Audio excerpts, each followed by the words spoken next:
I would like to call the Flint Board of Education Board special meeting to order. The time is 6:07. Board members, as I call your names, please. Y'all can't hear me? Oh, I thought I was. Oh, this is going to be a challenge. Okay. I would like to call the Flint Board of Education's special board meeting to order. The time is 6:08. Board members, as I call your name, please reply present for the record. Vice President Perry. Secretary Green. Treasurer McIntyre. Assistant Secretary Treasurer McNeil. Present. Board Trustee Walker. Present. Board Trustee Wright.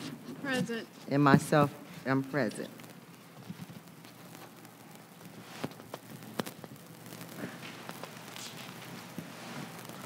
At this time, the board will hear any comments from the public. Members of the public are reminded that the Board of Education, by its bylaw 1370, is not obligated to answer any questions, make statements, or comments in response to issues raised by the public.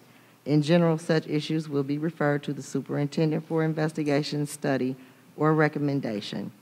Public members, I will call your name, and you will be asked to come down to the podium to speak. Please restate your name and address before you begin speaking.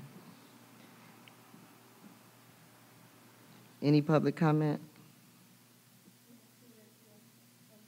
Oh, am I supposed to read these? What you'll do is you'll call their name. Okay. I was waiting on Stephen. Okay, first we have Mr. Arthur Woodson.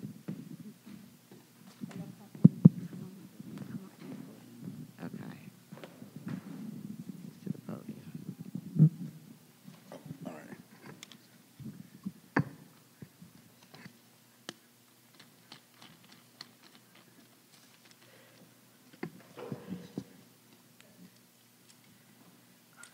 All right.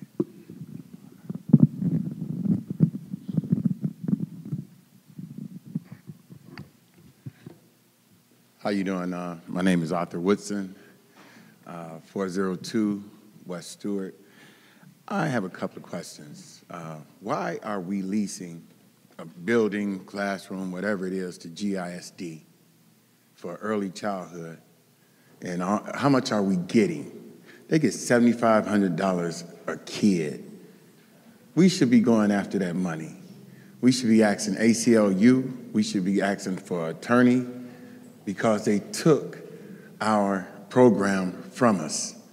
It was Beecher, Carmen Ainsworth, and Flint, worth $13.5 million.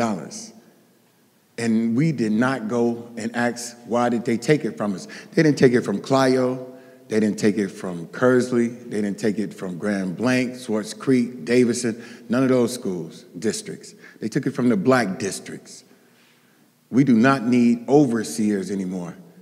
It's like they the middleman. We're going to bring the early childhood into your school, but we're going to take all the money and y'all babysit them in y'all schools. That's crazy. I mean, I really don't understand that. And then the debt elimination plan.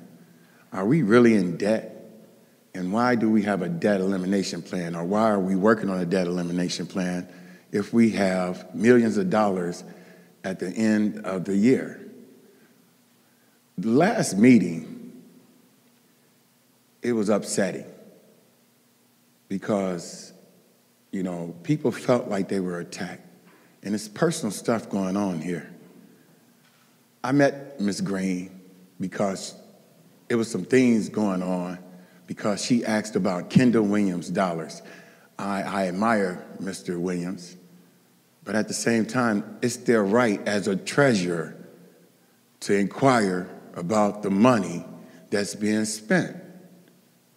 And when somebody asks about that, it's individuals on this board that get highly upset and want to go after them. And I have talked to previous presidents of the board, I have talked to supervisors, and each time they say these individuals go after them when they start questioning Kendall Williams' dollars.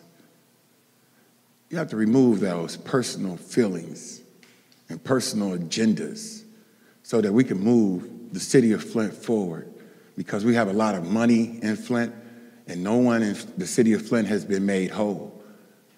A lot of dollars have come into Flint. Our kids need new buildings, but at the same time, we don't need anybody telling us what to do, but what we do need is support. We do need support. That's the best thing about it. You all get a plan together and get support. It doesn't matter where it comes from, but we do need that support, and that's just my opinion. I can't force you to vote or feel any other different type of way, but that's just where I stand, and that's where I advocate from. But at the same time, administration cannot be fighting with a couple of people on the board against the rest of the board. And we can't be in other people's pocket neither. Because I'm gonna stand with the board. I'm gonna stand with the board that's for the people and for the people until the day I die. I'm gonna fight strong and hard for those individuals. And I don't care. Thank you. Thank you very much. Our next speaker is Mr. Ridgway White.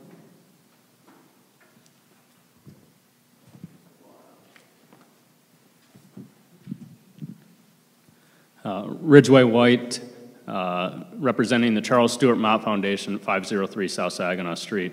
Appreciate the opportunity to talk today. I'm here today because I want to help Flint kids succeed. My goal at the Mott Foundation, and all of our goals at the Mott Foundation, is to ensure that every child in Flint has an equal opportunities for success. And I think that goal is echoed with all of you up here on the board as well. And so I applaud you for that, and we're all on the same page with that stance. Today, I'm asking you to let the Mott Foundation help. I'm asking you to come to us with requests for dollars, because that's what we do. We seek requests for dollars, we seek grant requests, and listen to the community. And what we proposed is to help Flint recover and rise, and to look at a future where there's equity for all kids. And that proposal has us committing up to $200 million for Flint Community Schools. It calls for creating all new schools in Flint.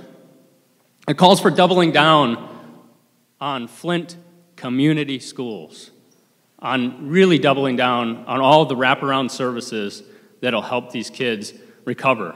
These kids that have been told for over 7 years that it's not safe to drink the water, it's not safe to breathe the air, and it's not safe to go to school now. It's not fair. And we need to all, as a team, get together behind these kids and support them. And so I'm asking for your support. I'm asking for you to help us. I'm asking for you to allow us to partner with you, to talk with you, to go over the things that are in the MOU that have been talked about for almost 4 years now, and bring those all together into fruition, into something that the community wants. For you as community representatives to represent the community and listen to them and tell us what we need to do as a Mott Foundation. Tell us what we should do and how we should grant dollars and how we should help Flint kids succeed. Because the most important thing in this world is knowing that when a kindergartner, preschooler, first grader comes in and they're all smiles and their excitement, you go into one of those classrooms, you see that smile still exists when they graduate, when they walk across the stage at the end of the day. That's what I want to see. And every kid in Flint deserves that. Every kid across the country deserves that. But Mott's hometown is Flint, Michigan, and if we can't have that in Flint, we're not doing our job. So please let me help you. Thank you. Thank you. Is there anyone else that wishes to address the board?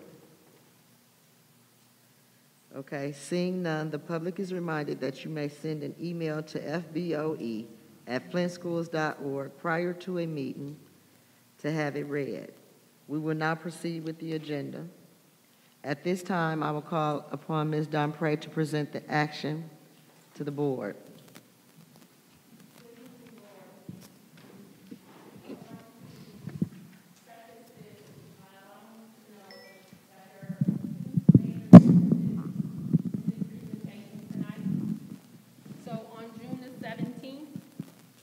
we received a grant award notice from MDE that the $19 million for ESSER 2 had been awarded to us. So with having that late-breaking information, we incorporated that into the budget for 2021. So you will see that. Also on June 17th, we received notification from the Genesee County for our local tax revenue that we were receiving an additional $1 million. So that is also incorporated into this budget. That's what you will see the difference tonight.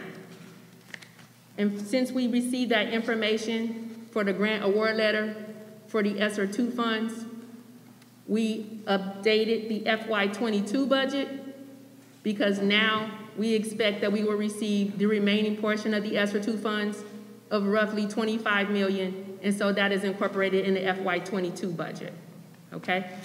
So I just wanted to preface that before we went through the presentation, and to also let you know that those were the changes that you will see compared to the presentation that was done on June 16th. So the budget development process, we work on staffing profiles and review that with the Executive Director of Human Resources, work with Learning Support Services, and the Director of State and Federal and Local Programs to ensure that all staff is included in the budget. This is district and contract staff. The district staffing for salary plus benefits represents approximately 56% of the budget. Contract staff makes up about 13% of the budget. And there was no significant change in our ORS rates for retirement. And so therefore, we take that into consideration as well, but there was no major change for this year. It was less than 0.5%, approximately. Next slide, please. So for the grants, we budget the revenues and expenditures to equal. And so this does exclude indirect costs, which will generate additional unrestricted revenue that the district can use. Grant expenditures are approximately 38% of the overall budget. For special education, we work with learning support services to ensure that all the services that are required by the state and federal law are taken into consideration when we create the budget. And also, we take a look at our staffing agreements because we have a lot of contracted staff. Learning support services makes up approximately 15% of the overall budget. We take into consideration our contracted services. Some of our major contracts that I'm mentioning here are Teach Out, CSM, and VARTEC are taken into consideration. For athletics, we work with the Director of Athletics to ensure that we incorporate the expenses to estimate. And then the remaining expenditures, as far as electrical, our utilities, and teaching supplies and office staff, we roll over from one year to the next. Next slide, please. So in this budget for COVID funds that we've actually received reimbursements for, we have listed here, and please note that 11P, coronavirus, and 1032D for COVID were actually on our state aid. The other three, ESSER 1, Gear, and ESSER Equity, we actually have to submit requests for reimbursement. So we have approximately $4.36 million in our budget for FY21 of reimbursements that we have received for the year. So you will see on this slide that I said that $19 million is pending for reimbursement because we haven't submitted our grant reimbursement request yet, since we just got the information. So we don't have the opportunity to do that yet. So that's why it's pending reimbursement. And then for FY22, which I mentioned at the beginning, we budgeted an estimated $25 million for ESSER 2 funds for FY22. Next slide, please. So this is what was presented on June 16th, showing that we had a beginning fund balance of $11.8 million. We have revenues of 67, and we have expenditures of 71, showing that we would have an operating deficit of $3.5 million, and that our fund balance would be decreased to 8.3. And again, this was prior to us receiving the grant award of $19 million on June 17th, the day after the presentation. Next slide, please. So now, the FY21 snapshot includes the additional $19 million, increasing our revenues to $88 million. And our expenditures are the same because we would like to try and utilize some of the expenditures that we've already spent in order for us to receive grant reimbursement, because we have to have spent the money first. So this will show us now having an operating surplus of roughly $16.9 million. And this is all directly related to the COVID reimbursement and the additional $1 million for operating taxes that I mentioned earlier. So this will take our fund balance to $28.7 million for FY21. So again, this is the presentation I showed you before, providing explanations for the increases and decreases for June. That was presented on June the 16th. But go to the next slide, and I'll go to the change that you can see in your local revenues, that the decrease from what we receive, what we expect to receive, versus what the budget amendment was, the difference is now only $600,000. That includes the additional $1 million that we received from the county. Our state resources are the same, and our federal resources now have the additional $19 million in it from the grant award we received on June 17th. So our expenses and the changes that I mentioned from FY21, the majority of our differences relate to us being in a COVID a virtual environment because of COVID for school.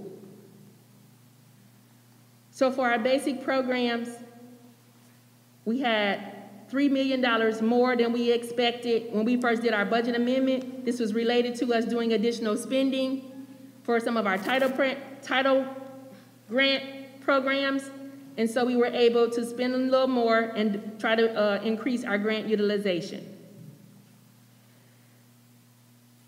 For our added needs, we didn't get to spend as much money as we had planned to because we were in a virtual environment.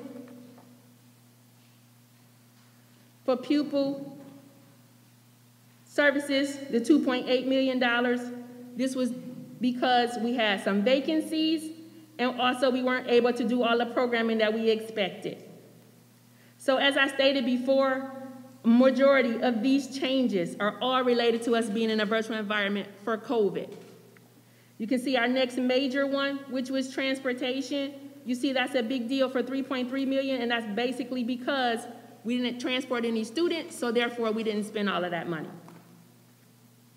What you will see for Central, which is an increase, is because we plan to provide our staff with workforce stability bonuses, and that's where it is captured in this line. And this does include all staff in the district, all district employees, not contract staff, just district employees.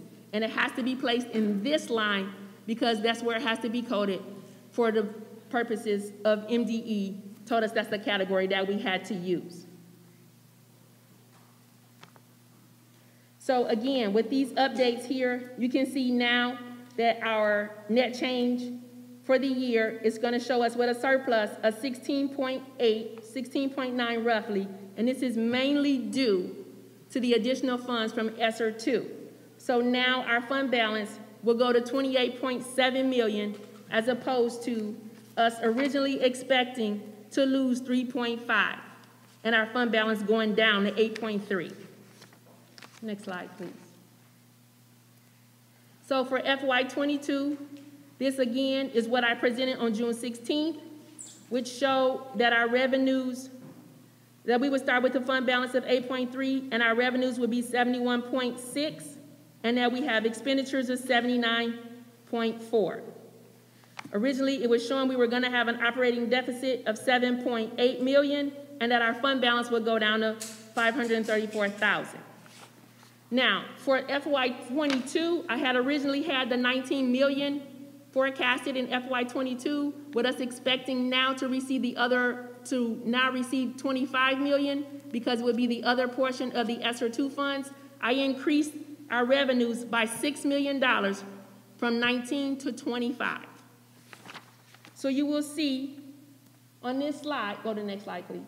For June 17th, our revenues have increased to $77.6 million. And now our expenditures have also increased by the additional $6 million to $85 million. Our fund balance, we will still eat into the fund balance because literally when I put in the extra grant, I have to put in the matching expenses with it because for grants, as I stated, you always budget the revenue and the expense together. So therefore, we still have an operating budget of $7.8 million. So I know you may say, why didn't it change? And it's because when you put in the additional revenue, I have to put in the additional expense that's going to go towards that. So that's why we have a loss of $7.8 million, stayed the same. Next slide, please. So for the foundation allowance change, so for FY21-22 budget, we went back to the traditional way of calculating our student count numbers, of calculating our FTEs that we receive our foundation allowance for. So it was previously, the normal way to calculate it is 90-10. So it's 90% of fall and 10% of spring. Last year, we used the super blend. And with the super blend, that gave us an advantage as a district that was declining, and they gave this for all districts, use the super blend, and it was gonna be 75% of the fall and 25% of the spring. So you do your 90-10 for fall, you do 75% of that and 25% of your spring number. So that was an advantage to us, and so that was basically made so that you wouldn't have a large decrease in 1 year due to the fact that we were operating in the pandemic. MDE decided that that's what they wanted to do. The state made that decision. That was a determination by the state. By now going back to the normal way that you count, this will allow us to we will experience a decrease in our foundation allowance because our student count numbers are projected to be lower. We have projected our student count numbers to be 2,991.72, and this was using our projections that we had from Plan Moran, CRESA. This was part of the services they were providing from our pupil enrollment study.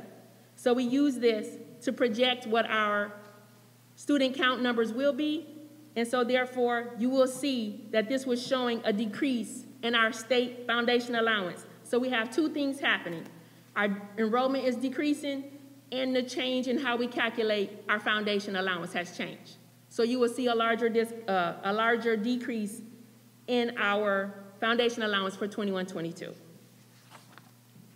Next slide, please.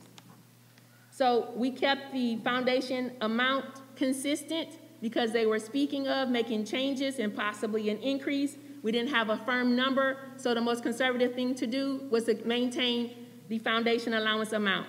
So that's what you will see is how we use that for our foundation allowance. We use this 8326 times our student count numbers. Next slide, please. So this is just showing you the enrollment and what trajectory our enrollment is headed on. So you will see from 1920 to 2021, it doesn't look like a big decrease. And again, this is because we use the super blend for calculating our enrollment to calculate our foundation allowance. And so now we're showing a more accurate picture of what our foundation allowance will look like because we're going back to a normal foundation allowance calculation. Next slide, please. So again, this is what I presented on June 16th and what the budget looked like before the additional $6 million from ESSER 2, which would take us to the $25 million that was still left to be appropriated. And now you will see again that it was showing that we expected to have an end of the year fund balance of $534,000 because we still have an operating deficit of $7.8 million. Next slide, please. So as of the June 17th, the only changes that you see is because we had to increase the local resources revenue on the first line. So it went up to the 9.2 that where we included the additional million that we were expecting to receive for this year. So that is with the numbers that you'll see change for the 2021. So from 2021 to 2022, the 2021 is now updated to include the 19 million and the additional $1 million for the local revenue. So that's why you see the changes look different now between your local resources, and then also it's a smaller change from federal. And so this is where you see from the state resources that our revenue is going down by 7.3 million. And again, this is related to the decline in enrollment and also the change for calculating the foundation allowance. So now we still have revenue of 77.6 million, and then we have the expenses where we try to project our expenses will go up to a normal level as for when we are in school. And so that's why you see the majority of the increases in our budget, because we're now going back up to a level where we will return to face-to-face, and we're making these predictions for being face-to-face. We know that our expenses will increase. So we added an additional $6 million, which will be your bigger difference in operations and maintenance, because we expect that we'll be able to do some more updates to the building, and also because we won't have a sinking fund, we don't have as much money that comes from sinking fund to help with operations. So we are projecting still that we will have an operating deficit of $7.8 million. That hasn't changed from June 16th until now. The only thing that changes is because our fund balance at the end of the year will now be $20.9 million as opposed to $534,000. Next slide, please. For our student activities budgets, there were no changes to these budgets for student activities. The information that we received about our grant awards and for our Genesee County taxes don't affect these other budgets. So there is no change here. So again, for student activities, we project our final budget we expect to be $35,271 of revenue, and that's because with the students not being in session and us being on a virtual environment, they didn't have the opportunities to do as many activities as they normally would to generate more revenue. And their expenses are $32,777. So we have a final net change of revenue over expenditures of $2,494. So we increased our fund balance by $2,494. For FY22, we are expecting that students will be in session, but again, this is an estimate of what we expect. So we expect our revenues and our expenditures to be equal. So please understand that FY22 for all of our budgets is our best estimate of the information that we have available at this time. We will have the opportunity to do an amendment. As soon as we get the most accurate information, we will do an amendment. Student counts happen in October, so somewhere around the November timeframe, we'll be coming forth with an amendment to our budget once we have that most accurate information. Next slide, please. So for truth in taxation, this is our form that we have to submit to the county so that they can levy taxes. So we have to have this approved in order for them to levy taxes and for us to be able to receive our local resources. Our state aid takes into consideration about how much we're going to receive in local revenue. Based upon that, they determine how much they will pay us in state aid. So if there's for some reason that we don't receive as much as we had anticipated for our taxes, then we can go back to the state and say, we didn't receive this, can you please make us whole? So we need to be able to have this approved in order to levy taxes so that we can receive that revenue in for the school district. Next slide, please. This is food service.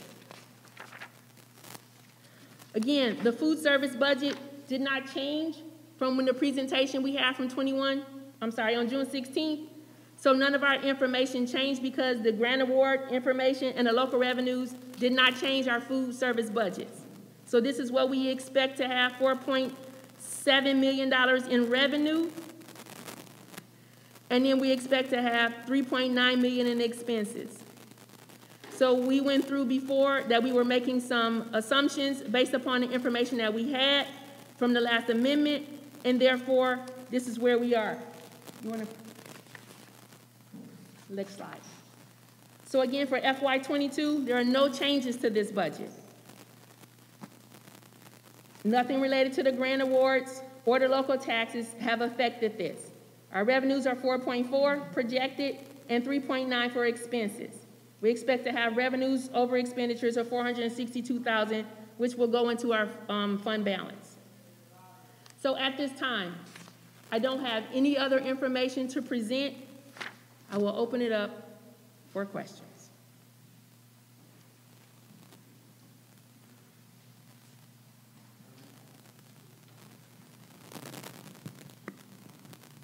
Does anybody have any questions for Ms. Van concerning the budget? On this one, right, could you explain that $6 million increase in operation and maintenance? The cash price had a $6 million increase. This is the year 2022 on page. Okay, so the FY20. Okay, so for FY22 budget, because we have the additional $6 million that we will receive from our ESSER funds, we know that we have things that need to be done to our buildings. Some of our buildings need roofs. They have other things that need to be done to update the buildings. And so we just estimated that it would be about $6 million that we can put into operations, and that's what that is for. So again, it's just an estimate. We have the ability to make changes and adjustments when it's time for the First Amendment.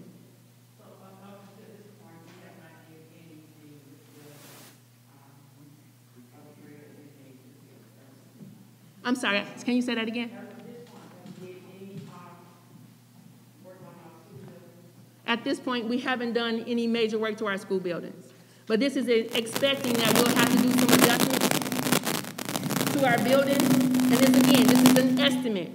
So we're expecting that there are some things that we'll have to do, and also because we don't have sinking fund dollars like we used to, and so we'll have to out of the general fund, and because this is related to updating our buildings, it qualifies for an expenses for ESSER.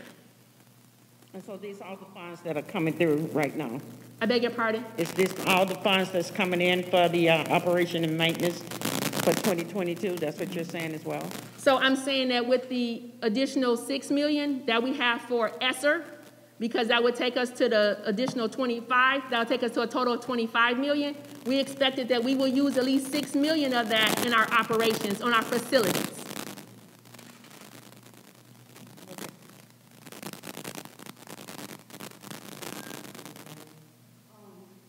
Thank you for your presentation. I appreciate that. What happened to the sinking fund? Because sinking fund was always huge in maintenance and building repairs. Did we not get that, or we don't have any more in that fund? So when we did our bond, we did a debt bond, and we did sinking fund. So what we did is that we used to have 4 meals going straight into the sinking fund, and because we told the voters we weren't going to increase the amount that we levied upon them, we took the 4 meals and we split it between the sinking fund and the debt service. So now the sinking fund only gets 1.12 meals, as opposed to the 4 meals it used to have. And the 2.82 meals goes to the debt. So we spent the 1.2 already? Is that? So that's not a lot of money. Right. So we using it as we go. And so that's preparing that once the money comes in, we use it as it goes. Okay, thank you so much. You're welcome. Trustee Wright.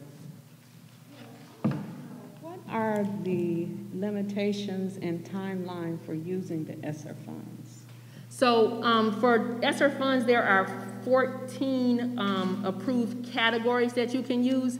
And with the, in the questions where We had to answer those, the questions that were sent to us by the treasurer. I think we put links in here that can show you all the ways that they can be used for ESSER funds, and each ESSER group has a different timeline on which it can be used. So on the second page in this document, if you have it with you, it shows that our ESSER 2, we have until 9/30/2022. I want to make sure I got that right. Yes, 9/30/2022. Our ESSER 1, we had until 9/30/2021.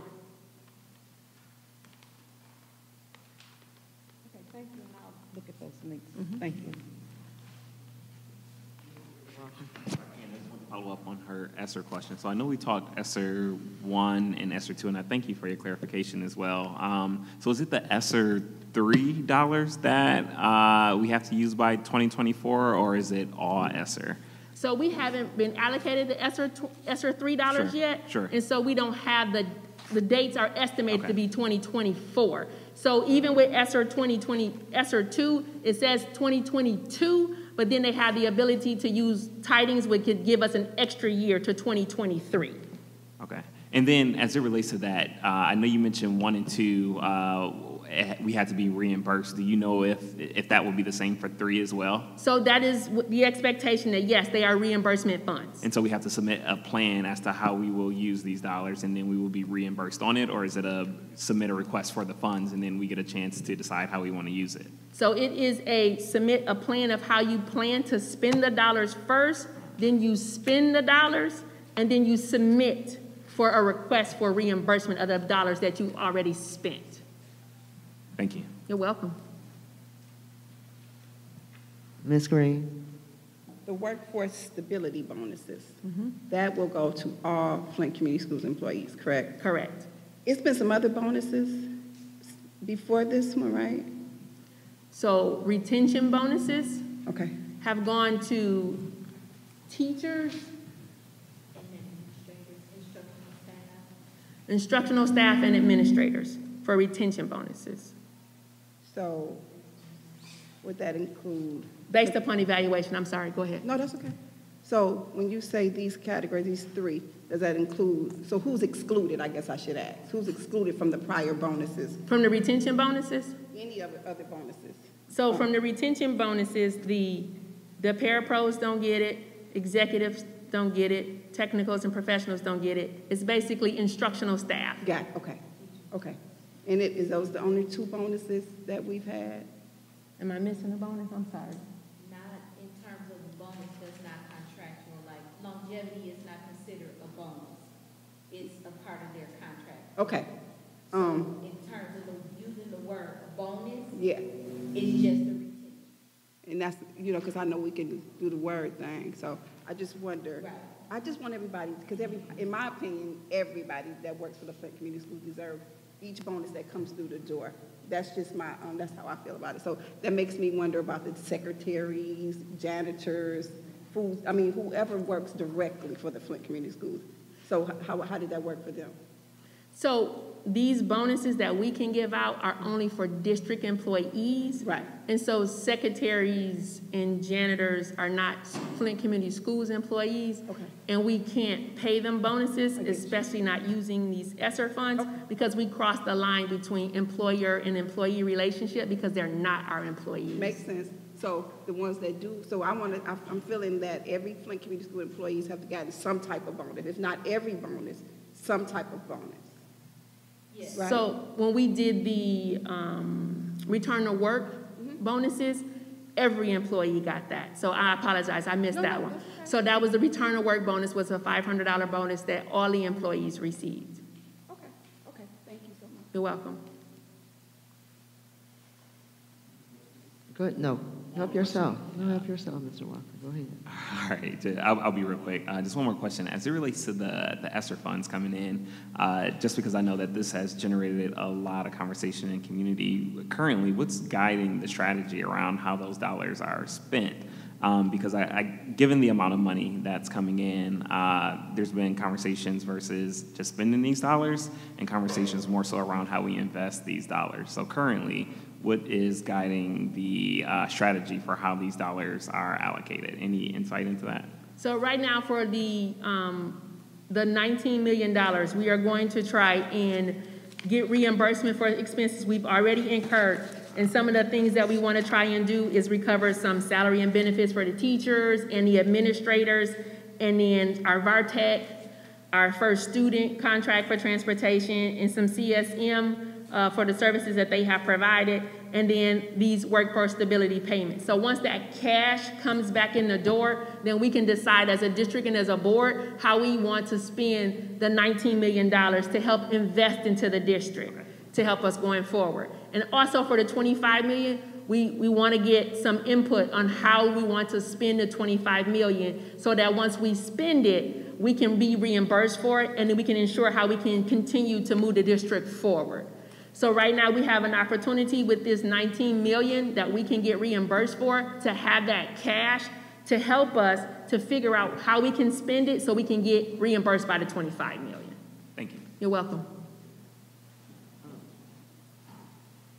Okay, Ms. Wright and then Ms.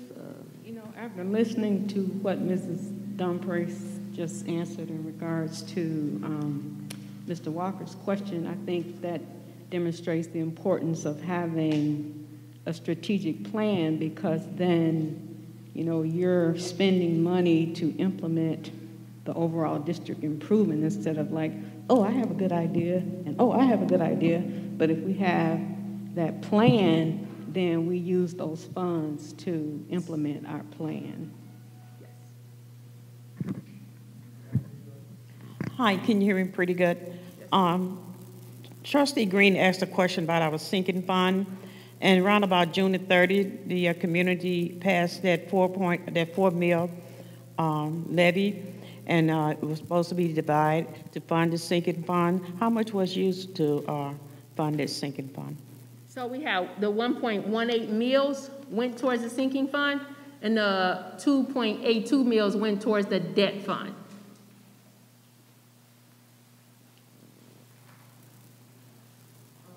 I was wondering about some of the expenditures. I see general administration, school administration, central, and other. Can you explain what those are? What's the difference between general administration and school administration?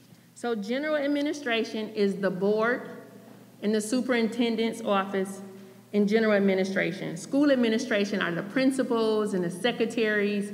That are the main people in there. So in there, we also have services, you have salary, you have benefits, you have services, you have, just give me a second so I can flip to the right page.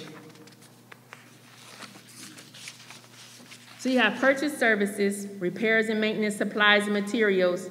As all, you have capital expenditures, outgoing transfers, and you can have other small expenditures. Those all go in administration for each category. So in that general administration, that's the board and the superintendent, which is wages, benefits, purchase services, repairs and maintenance, any contracts that we have, the supplies and materials, capital outlays, and other expenditures. For the school administration, that's the principals, that's the secretaries, that's wages and benefits. The purchase services includes the secretaries because they're contracted people, repairs and maintenance, supplies and materials, any capital outlays that we may have had, and other expenditures. Other expenditures would be very small things. And did you ask me one more? Did you say central? Was that the third one you asked about?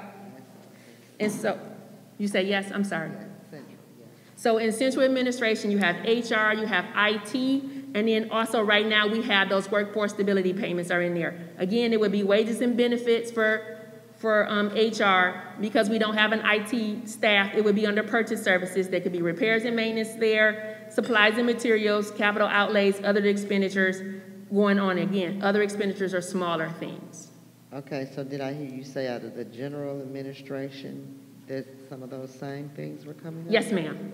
And so that is where the board is in the superintendent's office, and then that's the wages and salaries and benefits for them, and then it'll be purchase services. That's where you may have your legal, your, if we had a lobbyist, if we had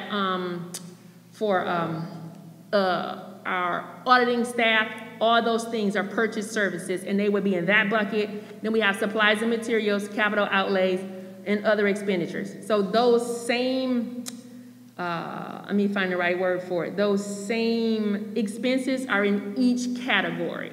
So it's just the different groups that have those same expenses in each category. Does that make sense? But nobody is double dipping. It's two different groups in each category is what you're saying, including Central.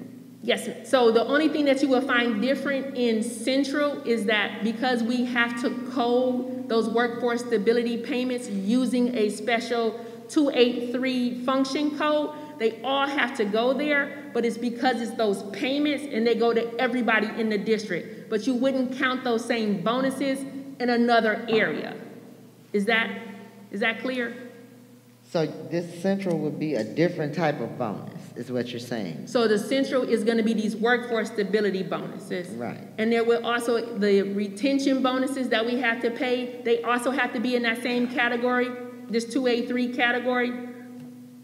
For those bonuses, they all have to be in that same category, but it's for that specific payment. But you wouldn't see those retention bonuses in any of the other categories up above. So the general administration and the school administration wouldn't have the retention bonuses included? They're not supposed, no, there wouldn't be any retention bonuses there. They would all be in Central. Okay. And then you said the other is? So for other, we have, that's for robotics. And then any, yeah, that's for robotics is what we have in other right now. And again, this was smaller because we weren't in school, so we couldn't operate that program. So next year, we expect to be able to do more with robotics, with us being in person. So we didn't operate that program this year? So why do we have expense for it if we didn't operate it? There were limited services with robotics, the trainings for the teachers. Okay, thank you. Any other questions as it pertains? Ms. Green? No, you're fine. So this budget, explain to me if there's some time sensitivity connected to it. And what does that look like for us if it's not passed in a timely manner? So according to state law, we have to adopt a budget before June 30th. If we don't adopt a budget before June 30th, we do not have authorization to spend any funds as of July 1. We can't operate the school district, we can't pay employees, we can't pay vendors, we can't pay for, we can't provide food services, we can't do anything. We're in violation of the state law. And this could potentially lead, I would expect that it would also lead to us having a finding in our audit statement that we did not adopt a budget by June 30th. Having a what, a fine? A finding on our audit. Okay, oh, okay, gotcha. Mm-hmm. Are there any other questions from the board? I've got a couple. Go ahead, Ms. I'm McIntyre. sorry to hone on the robotics. I don't understand why there were any expenses at all. Like, I don't understand. Are you saying that the robotics is the only program that's not required? Like, it just seems really odd to me that here we've got this,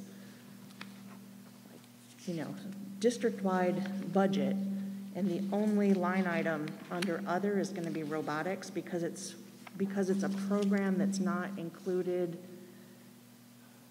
as a required program. Is that seems to be my understanding of the explanation that was made? So in this packet where we answered the questions that we had, so we have certain function codes that we have to use, and the function codes roll up to a line on the income statement that's provided. Mm-hmm. And so for us, these function codes roll up there. The list is here.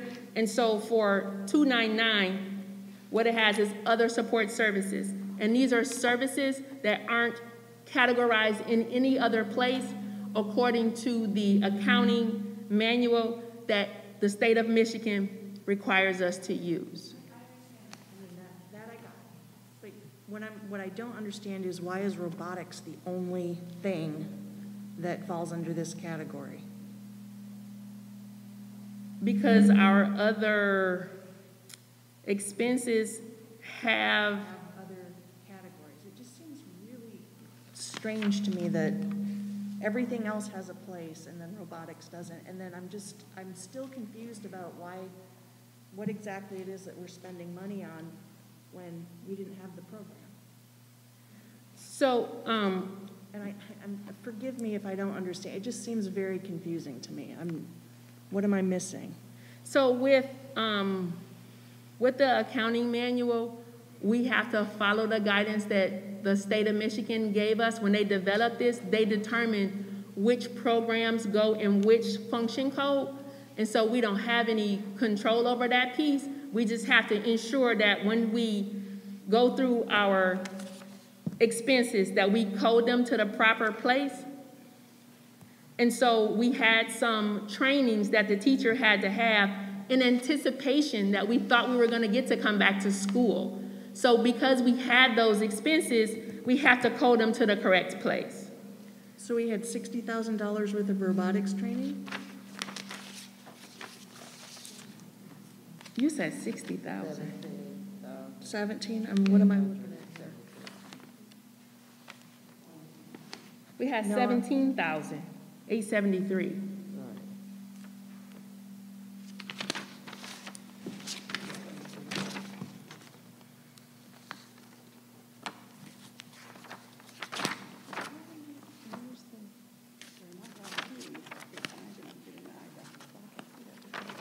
On page 17, is that what you're looking at, Lou? I see fiscal year 2021, other, initial budget, 27,873, First Amendment budget, 59,692. And the final budget Oh, and the final? is 17,873. Gotcha, okay. And so the change was that we spent $17,000 on robotics training. $18,000 on robotics training? So we had, You're saying there are other expenses? so we had 3 teachers that took the training. And so this is the amount of money that we spent on robotics training. We have to code things to the correct.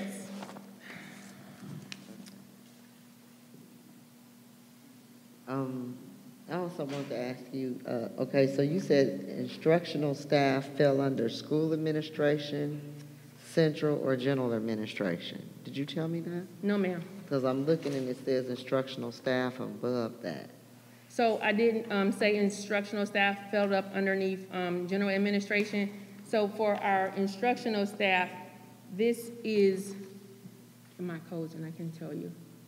So these are where a lot of our special education, I'm sorry.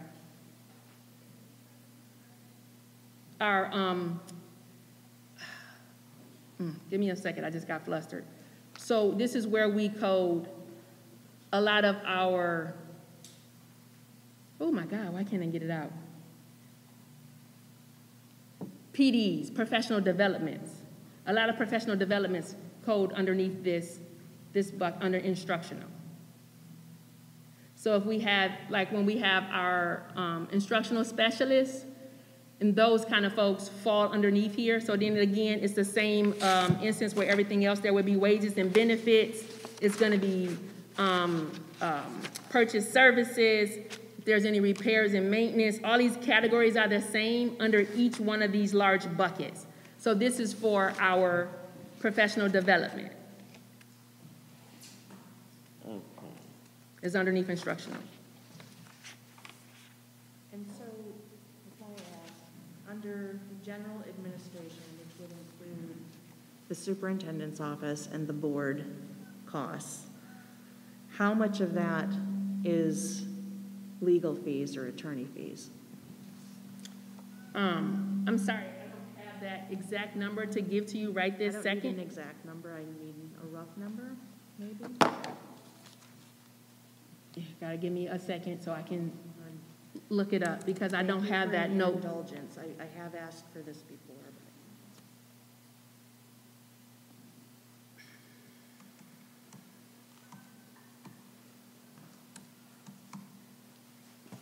So that wasn't in one of your questions. So if you had asked us that in one of your questions, I would have been able to provide that to you. So right now we have roughly 500, we had a budget of $600,000 for legal fees.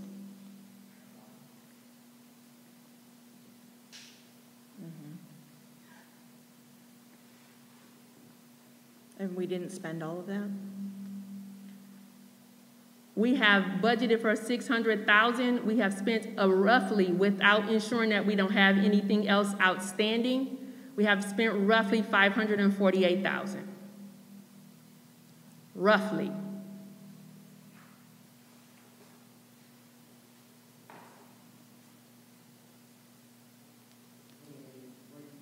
McIntyre. And you said added needs were,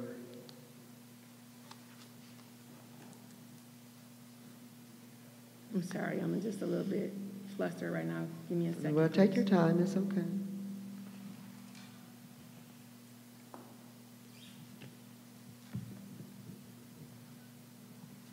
So my added needs is special education. So this where a majority of your special education teachers fall in the added needs. So if we had any, our district staff, contract staff, and then again, it's gonna go through the same categories. It's gonna be wages and benefits, purchase services, supplies and material, capital outlay, and other expenditures, repairs and maintenance. All that is for special education.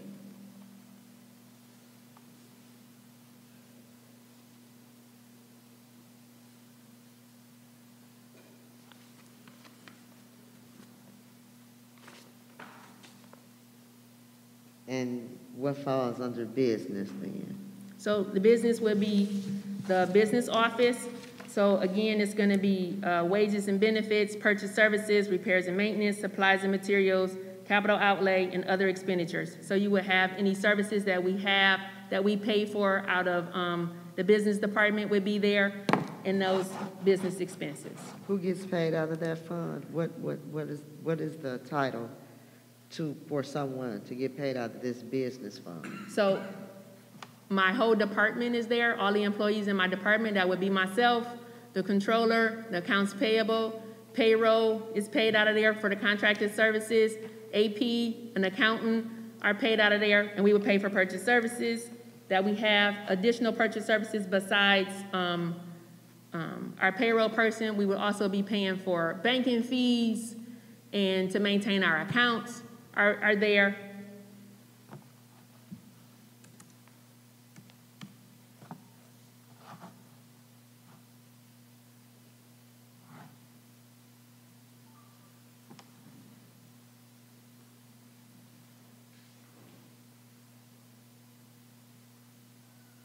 I'm lost. I'm sorry? No, I'm trying to figure it out because let me see, let me get it right, because I know right. She said business, that would be That's her whole department. Yes. Okay, and then she said school administration, then we had general administration, and some of the administrators, so I'm trying to figure out So because. school administrator is gonna be your principals there. General administration is gonna be the board and the Right. superintendent's office. Okay, I got you. Thank you. You're welcome. Is there any other questions from anybody else? Okay, Ms. Dupre, you may move on. I seek your approval to approve action item 11.8, approval of the FY21 general fund budget amendment. It has been properly moved and seconded. Is there any discussion?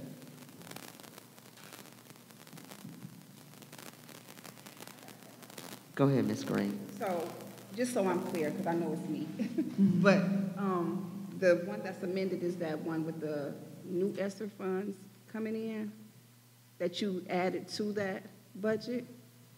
Is that the most recent? Because I just want to make sure I'm not, because I just want to make sure I'm clear before I, cast my vote. Yeah, so the budget that I presented, that says as of June 17th, that includes the ESSER 19, the $19 million for the ESSER 1 funds for FY21. You're welcome. Are there any other questions?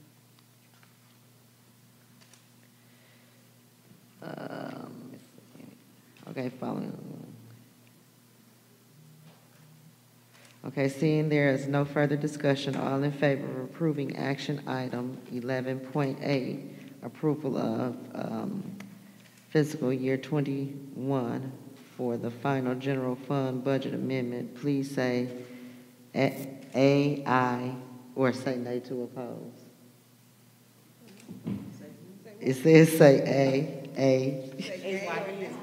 Well, that's what I said. That's why I said A or I. Some people A, some people say I. So I said A or I, whichever one, or either say nay. Aye.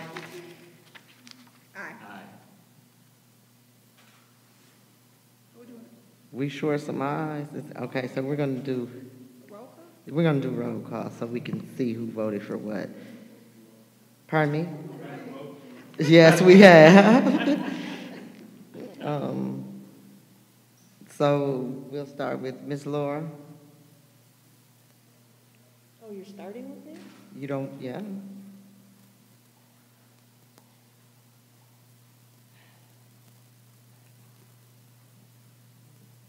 I'm really unhappy about this and how this all transpired, and I really hope that next year that the process is different than this and that we can have a little bit more transparency. Forthcomingness, is that a word? So it is a very reluctant yes. I just want to say, as a former treasurer, when I was treasurer, it was a lot of stuff that I didn't understand.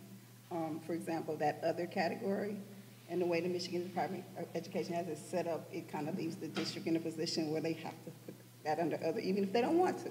So that's been my experience, and I had a lot of questions about that previously.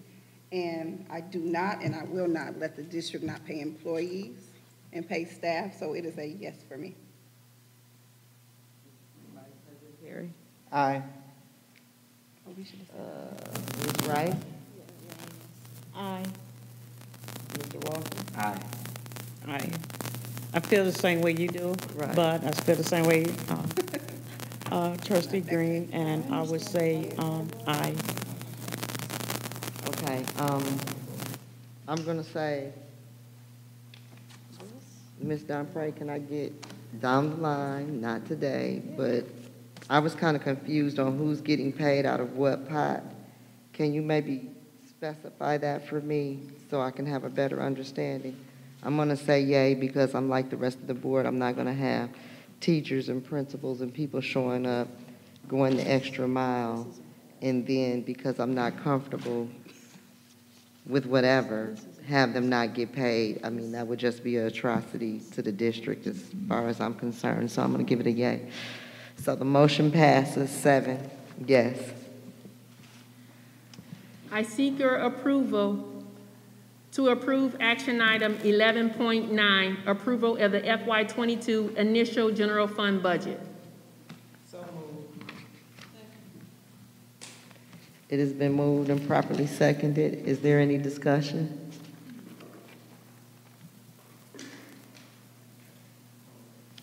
Is everybody on 11? Okay, Ms. Green, what pages? Can we get a page to 26? Thank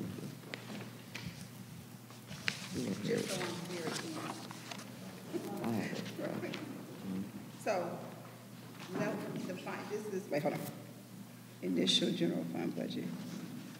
So, no, there's been no changes in the initial general fund budget? I'm sorry, say that Has there again. been any changes in the initial general fund budget, or was that amended at all? So on the FY22 budget, we added the additional $6 million That's what the million, okay, okay, yeah. for in revenue and expenses. Say no more. Okay. Thank you. Question, comment? I would Go like ahead. a more specific breakdown of the $6 million. I understand exactly what it is. I mean, so you don't need to explain it to me. I don't need to understand what you mean about the workforce, about the bonus. I know what it is, but I would like to see a line item of who's getting it. I'd like to see who's getting it and who's not getting it, because I'm really uncomfortable, as I've said before, with the equity of the distribution of this bonus. I don't think that, you know, it's one thing to like pay everybody the same thing, and I get how that seems equitable, how that seems equal, but I don't think that in this case that it is, and I'm really uncomfortable with just having a flat-out $6 million, and it's just, I still don't have, these are my questions that I asked, and I don't feel like I have enough information that it's not a full explanation. In addition to the fact that these are, I mean, I've also asked other questions that, you know, over the past couple months that still remain unanswered. So I am really uncomfortable with just sort of yaying this bonus. There's not enough information. I need to see some financials. So in your question, you asked for a breakdown, and that's what we provided by category as to how much was going to each group, and that's what we provided. And I would ask again, Treasurer McIntyre, if you have questions, just so we can ensure that we answer your questions and that we don't get the wrong questions, I ask if you could please provide that information to us in writing, so that way we don't miss any questions.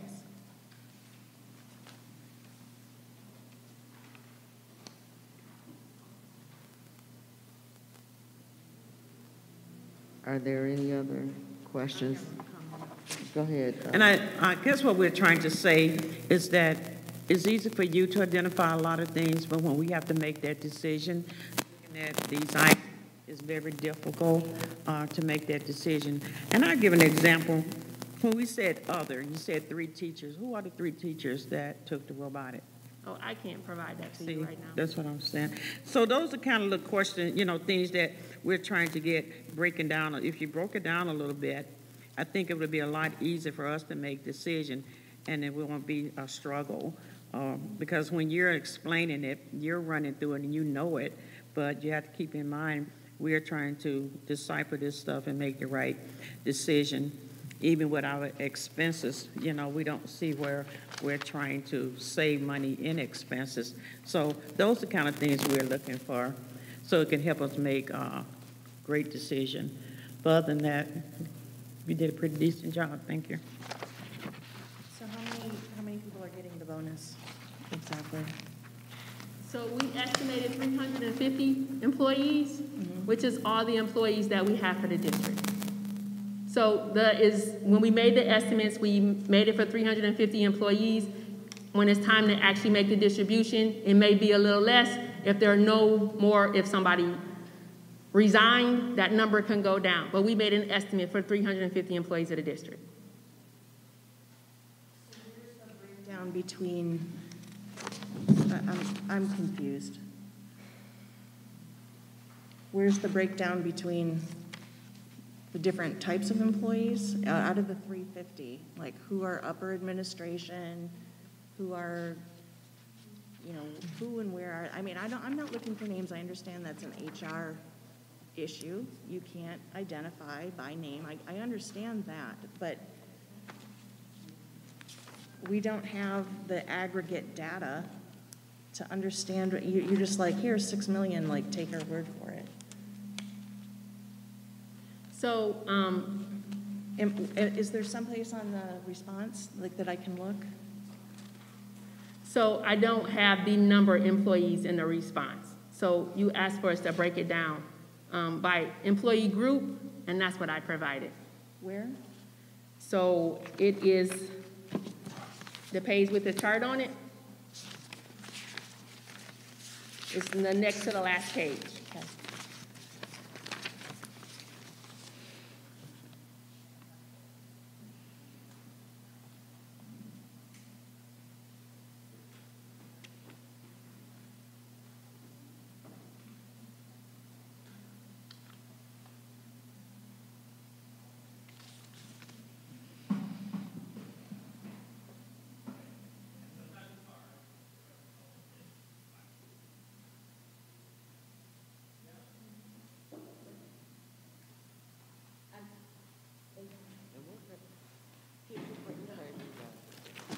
Because I'm reading. So HR just gave me a breakdown for the number of employees. We have roughly 60 paras, 290 teachers, 4 executives, 28 Congress members, and is that 19 or 17? 19. And 19 technical professional employees. Can you repeat that one more time? 60 paras, 290 teachers, 4 executives, 28 Congress members, and 19 professionals. That's more than 350. That's more than 350.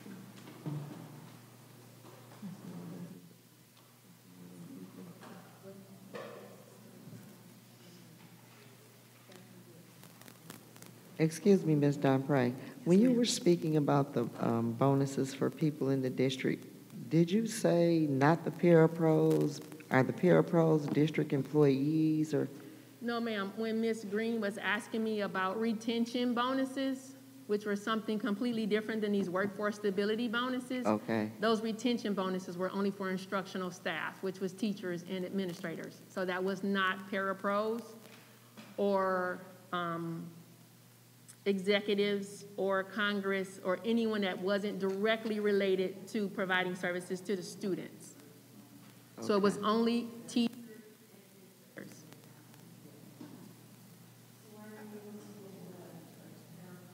Bonuses now and not earlier. So the retention bonuses come out of a different grant, and there are specific parameters that are associated with who can receive those grants. Who can receive those bonuses from that grant. Whereas with COVID, these are from our ESSER 2 funds. We have the ability to stabilize our workforce, which includes all of our employees.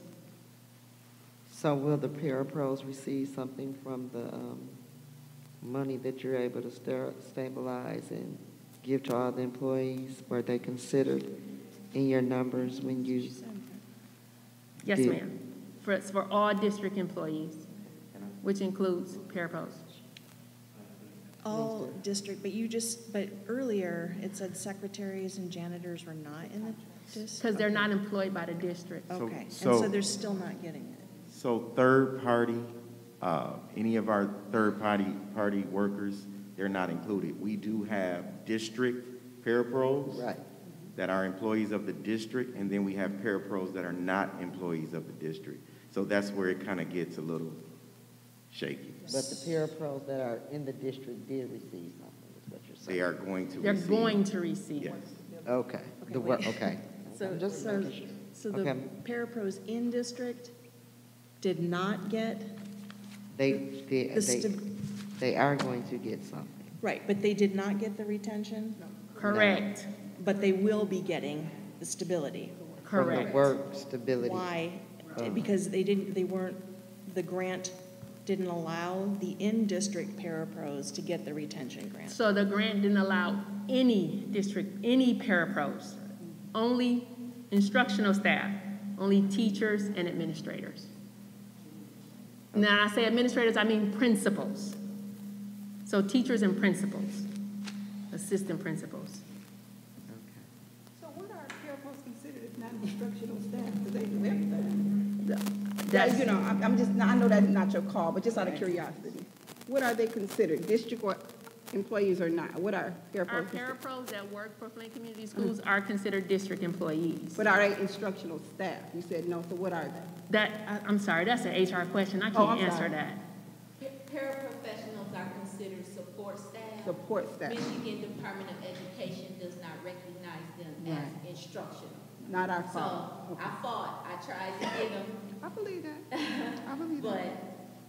state Okay. and federal has it classified from Michigan Department of Education, has informed me that they do not qualify for retention bonus. Yep, not our call. Retention, Just the way it's not done. stability, two different bonuses. Absolutely. Gotcha. Just curious, because I never knew that. Because I see them do every instruction and everything. So I just didn't know. And there are certain things that they have to do, so, Okay. but they're not certified staff. Gotcha. Okay, thank you, guys. So you're, Okay, Ms. McNeil? And maybe, I think it's Regina can answer this question. Huh? Yeah. I'm just curious because we're trying to fight for equity. And when I worked for General Motors, we went to those contract companies and put a demand on them to give those employees that have been with us for so many years, to give them bonus and to give them raises. And have you ever looked at doing that? Because those contract companies, EduStaff and all of them, they're looking at the check register. They're making pretty good money. But if we're concerned about our retaining good employees, just because they're contracted doesn't make them lower or less important.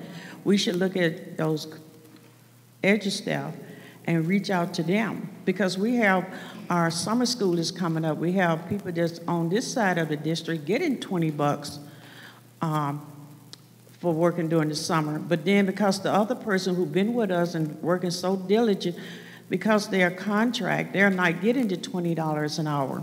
Since we have this little fund, the ESSA fund, for over the next 3 years, is there any way we can put our head together? Because we all do better when we all do better. And the system is like it's designed for those that's doing better to keep doing better. So that's a possibility. So for EduStaff, we have to pay a fee, and we have to try and maintain a relationship with them that does not cross the line of being an employee. So if we tell them what to do, that will put us in a liability that we may have to go back and pay for retirement and all of these things for employees that are not district employees. So we have to be careful of how we direct EduStaff and what to do with their employees. We have to maintain that relationship that they are a third-party service organization. Ms. Wright and then Ms. Green. I have asked at least 2 of our previous superintendents to look at the employees who were formerly part of the Title I budget and see if we can bring those people back under that budget, because that's what's creating part of this dilemma. We took those employees out of the Title I budget during our initial deficit issues, when actually they were not part of the problem because they were fully funded in the title budget. So I will ask this superintendent's team again to look at bringing back all parapros, parent engagement workers, what's the other category? Family engagement, paraprofessionals, behavior specialists, attendance agents, because we're sending money. We took those people out, and then we never are able to spend all the money in the grant. So I would ask that the academic and administration team look at that again, because then that would qualify those people for, well, maybe not in the future, but I mean, not now, but possibly in the future, if something like this happened, then they would again be considered a district employee.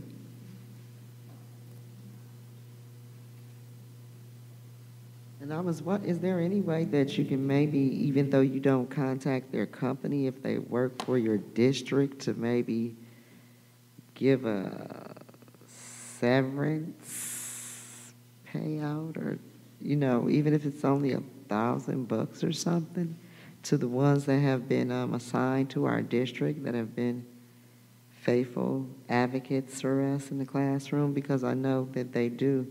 I'm just asking. It's, this is just because we don't know what all you can do. That's why we're asking. But we have been hearing a lot about the work that our parapros do, and we want them to be appreciated now that we have the opportunity to maybe do so. So, yeah, do we need to go ahead, Mr. Jones? So if I may, I would definitely think that we would need to consult our attorneys on what we can do. I want to say this, and I want this to be on record, that we wanted all employees, third party, all employees to receive. That was the wishes of the administration and the team. However, when we spoke to our attorneys about that line, that we have to draw. This is the conclusion that we were given.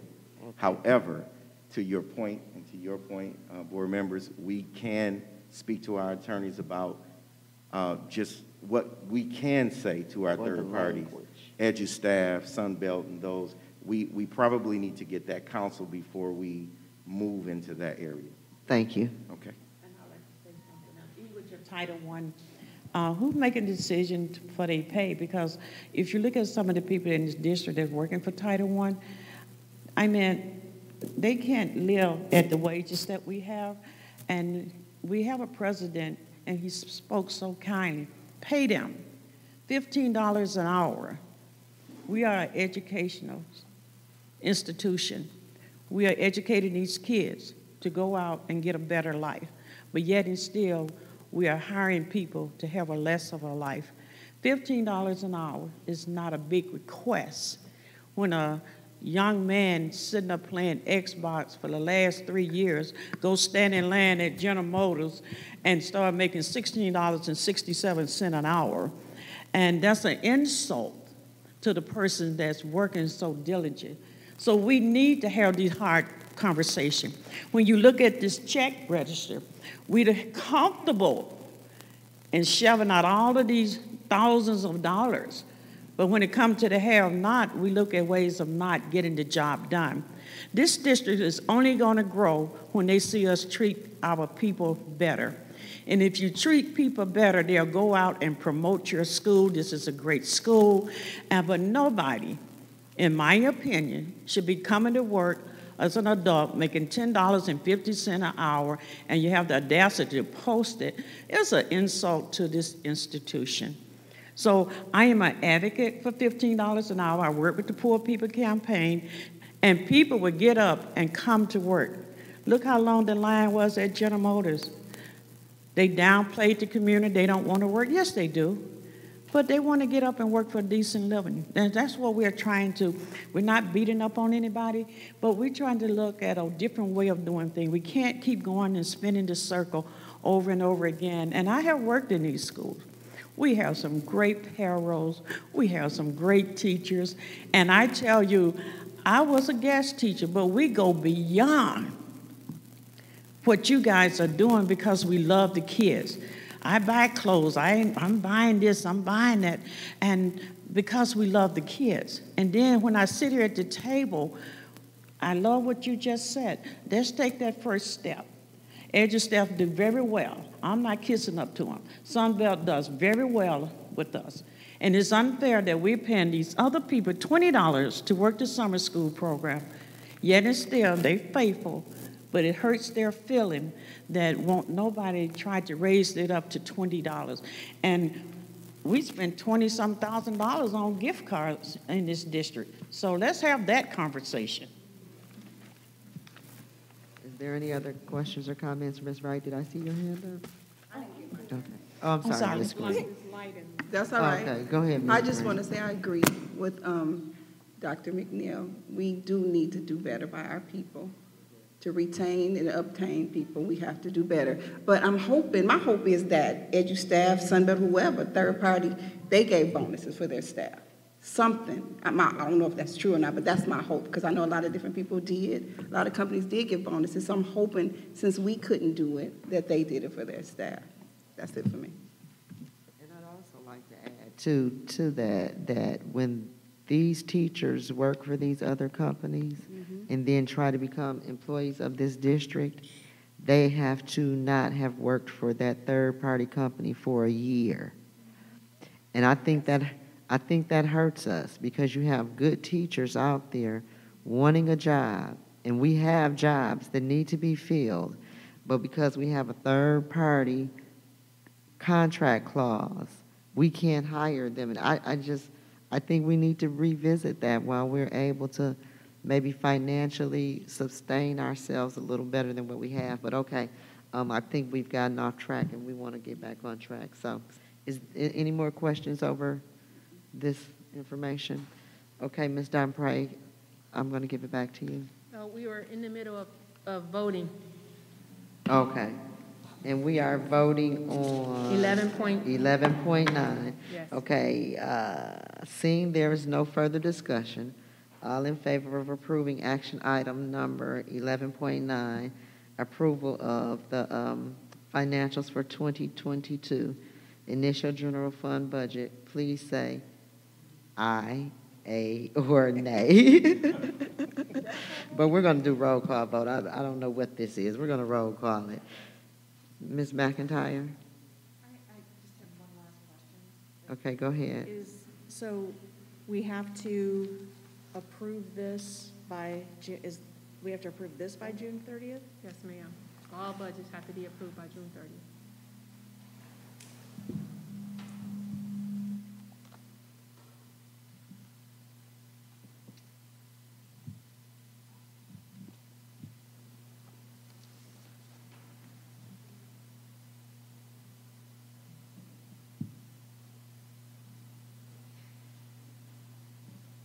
I am really unhappy with this $6 million expense and the way that it's being distributed. And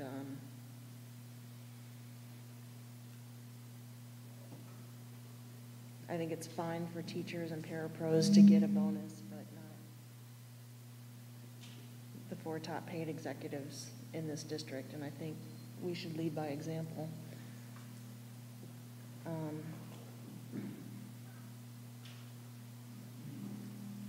This is really hard for me. I'm not going to block it. I'm not gonna oppose it, but this is again another very reluctant yes, because, well, hopefully we can fix it for next year. Yes. Thank you, Ms. Green. Yes. Vice President Peters. Aye. Ms. Wright? Aye. Mr. Walker? Aye. Ms. Aye, but I just want to ask my question. We can't come back and make some amendments and suggestions, some things that we have. We can do an amendment in November after we get the student count.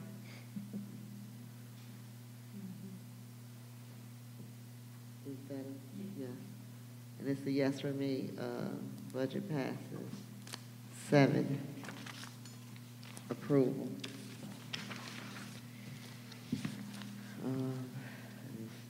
I seek your approval to approve action item 11.10, approval of the FY21 final budget amendment for the food service fund. So moved. Second. It has been moved and properly seconded. Is there any discussion? I got a question. Just, Yes, Ms. Green. so is it a reason why we have to approve the initial budget and the final? Yeah, so we have to have the initial budget for next year. That's the authorization to spend the money for next year. Okay. And FY21 is showing you where we expect to be for the end of the year. So we have to approve all amendments. Gotcha. Okay, thank you. You're welcome.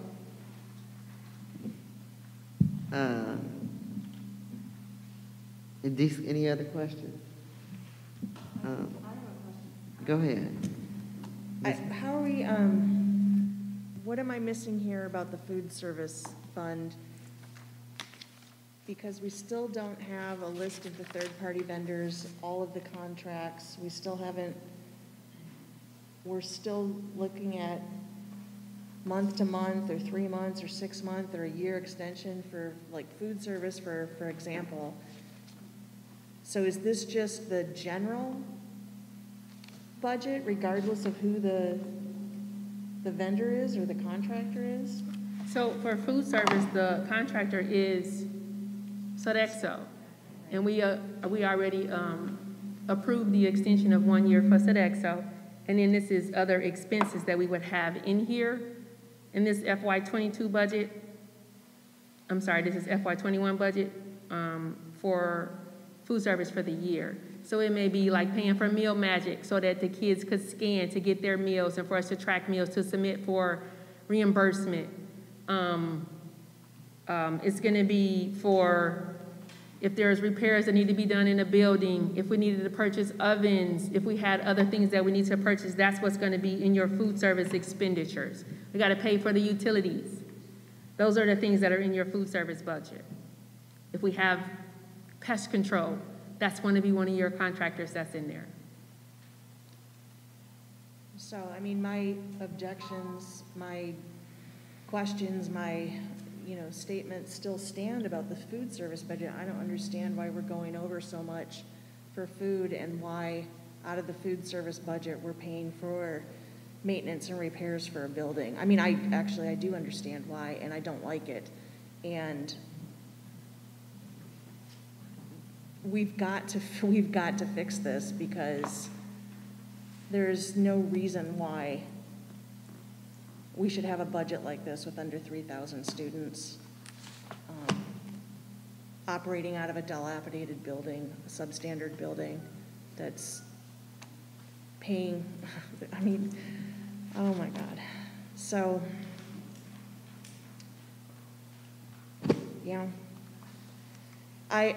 I'm gonna vote on this now, like. No, we're in the middle of. Well, I mean, I'm just saying, I will be voting on this, but I would really like a commitment from the board to take a deep dive into these contracts and into this, but I mean, yes, we're passing these budgets, we're passing these contracts temporarily, but I would really like us to have a commitment to do a deep dive to fix this, because there are so many flaws and there are so many questions, and even the answers to the questions that we do have out there are inadequate.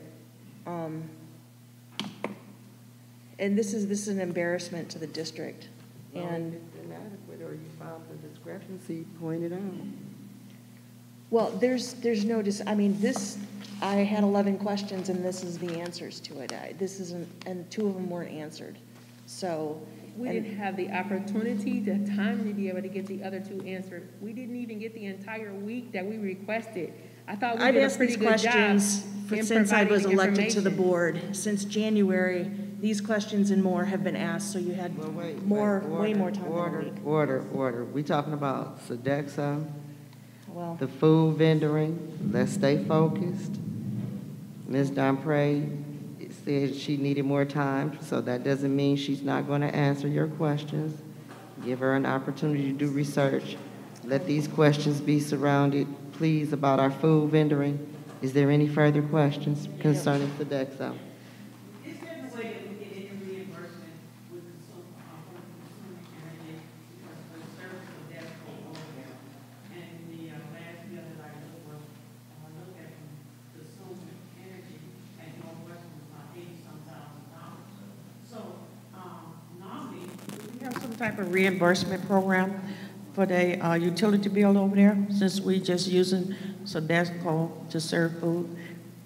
So we can investigate with consumers about being able to get on some type of plan or some type of rebates. With us not having an operations director at this time, that is something that we'll have to get to. So Sodexo don't pay anything towards utilities. That's what we're saying. That is correct. That is a district responsibility. We need to change.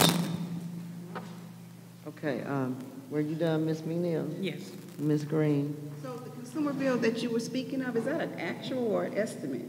Do So- they come out and read the meter? See, it is an actual. They read the meters. Okay. Wow, okay, thank you. Wow. Consumer got a monopoly, that's it. Bill should be That's it. $80,000. So 80,000 wouldn't be just for food service. So when you look at the check register, when we pay the bills, that is gonna be for all the schools that you would see. And so it may just say one school name at the top, but we pay for all the schools. And then for food service, that one is on a separate check register. But when you say like Northwestern, I just saw for 80-some thousand. Then I saw another CUS bill, and I saw another school consumer bill. So now you're saying that even if I'm looking at Northwestern, there could be other schools lumped into that. So are you saying on the check register, it says Northwestern? So if it says Northwestern on the check register, what we do is that we'll take all the bills that we owe to consumers, and we'll check all those bills, and then we cut one check to consumers. So that's gonna be Northwestern, it'll be Holmes, it'll be Nethercutt, whichever bills are due at that time. And so on the check register, it reads off the very first school there. But do you think that we, as a board, need a breakdown of that? So I think we deserve a breakdown of that. Then we want to spend a lot of time having conversation. That 180-some thousand bill is sitting out there on Northwestern, and when I look at in the same check register, I see a bill for Freeman. I see another bill. So maybe for this board, that you guys need to do a little bit more action line items and stop grouping everything together and expecting us to read through it.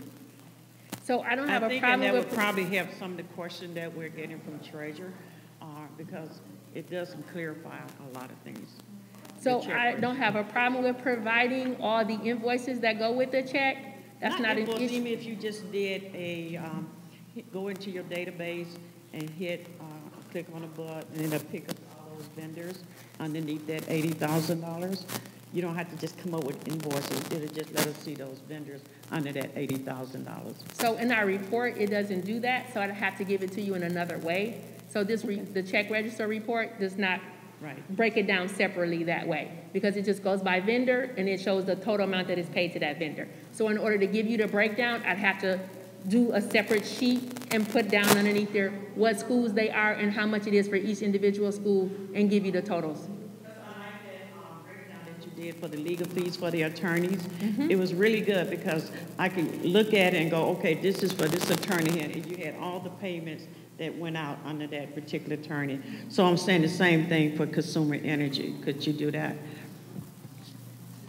Yes, ma'am. It makes it so much easier.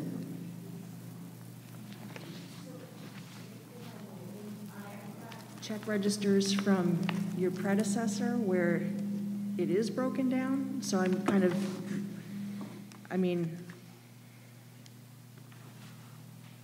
Was it out of schools open? Huh? Was it out of schools open?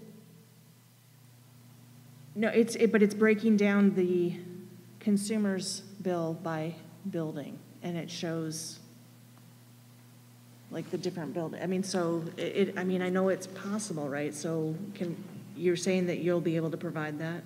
Yes, I can give you the information. It won't be in the actual check register, won't break it out that way. I can give you some other report that can give you that information. So what's changed? So I asked if those were from schools open or from a different system, because we changed software systems, and so I was asking, was that check register from schools open or not? Does it look the same as some of the others I provided to you? Yeah.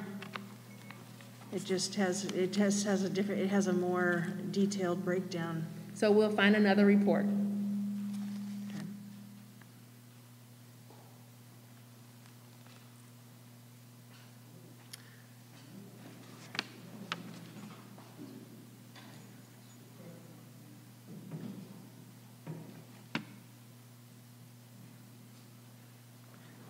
Except from. Do we have a contract with a pest control company? So we use them as needed. So it's not necessarily a contract. We use them as needed. Okay, so I guess that would be a discussion for another time. I would like to see us, where our central kitchen is, have some type of pest control program going on a regular basis, just to keep it in check. But this is just a thought because of our dialect. I'm not charging you to do that. I'm just.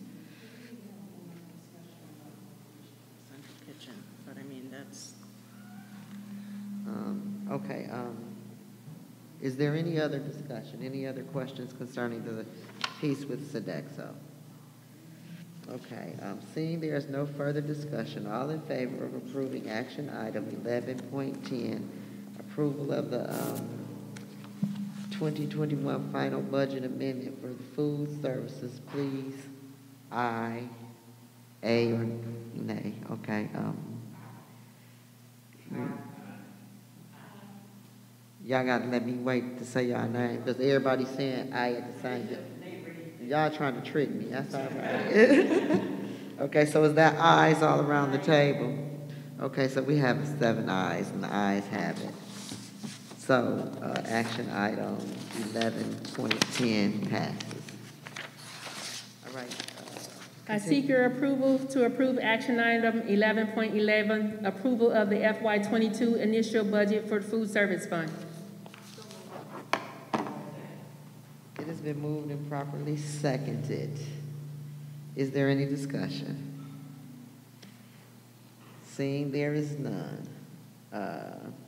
All in favor of passing 11.11, approval for, is this food limit? Yes, the FY22. But this is for 22. But this is from 2021 to 2022 going in. Yes, and it ends at the end of the school year, right? Of FY22. Yep. Okay. Of June 30th, 2022. Okay, just making sure. Okay, seeing there's no further discussion, all in favor of action item 11.11, approval of the food services for the school year 2022 initial budget food services, please say aye. The ayes have it, 7 ayes. Thank you. Please continue, Ms. Dunpray. I seek your approval to approve action item 11.12, approval of the FY21 final budget amendment for the Student Activity Fund. It has been properly moved and seconded. Is there any discussion? Let me look at this. Let me think about 11.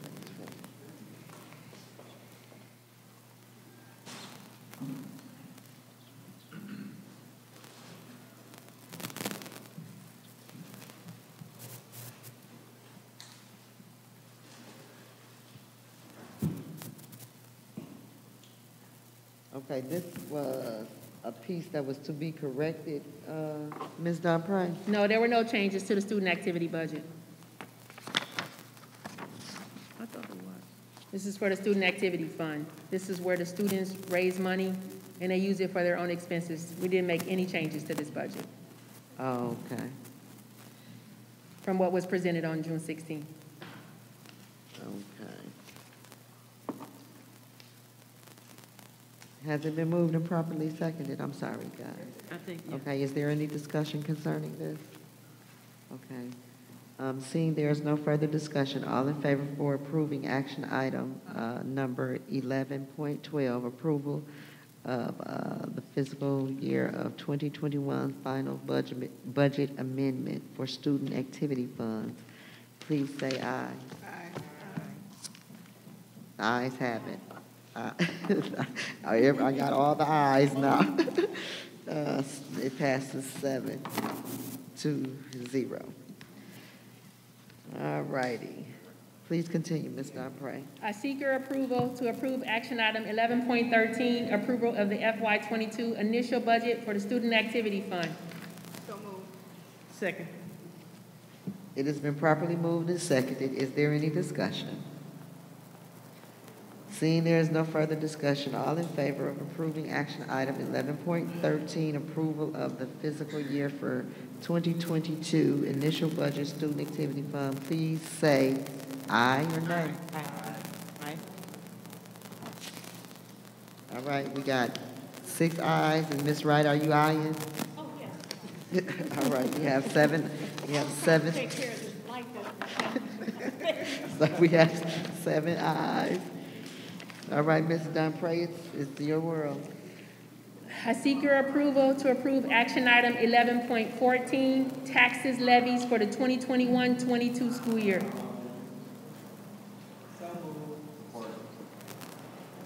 It has been moved and properly supported. Is there any discussion?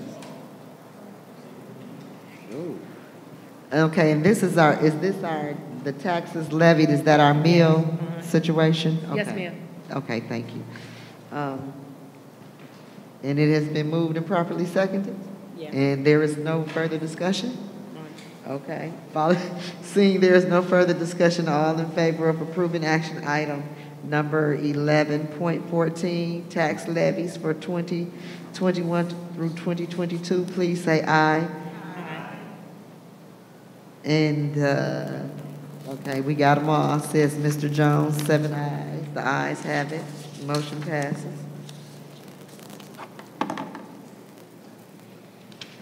All right, Ms. Dunpray. In your packet are information reports from the business office, 12.23, check register, 12.24, the balance sheet, 12.25, budget versus actual report, and 12.26, the EDEP monthly report.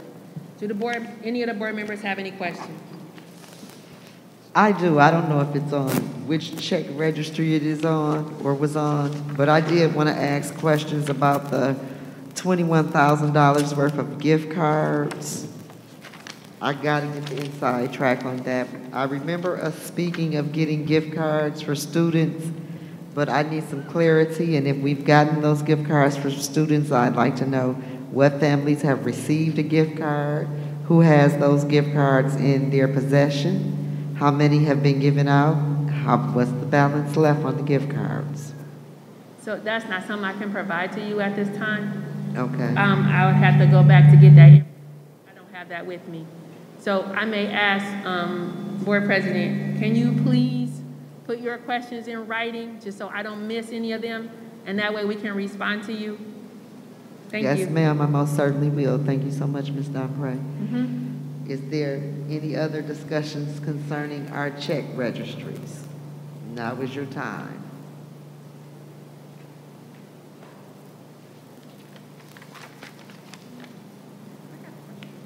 Ms. Green? Just out of curiosity, what is this at-risk mentor? What do they do? And who do they do it for? I'm sorry, I need to follow you. Okay, it's on here a couple of different times, but I'm looking specifically on page 2 of 6. Which page is it? There's one on page 2 of 6 of Okay, I'm looking on page 75, and it goes down to the second line item. And it's Miranda Wiggins, and it just says invoice description, and the amount is $1,100. So I know that with our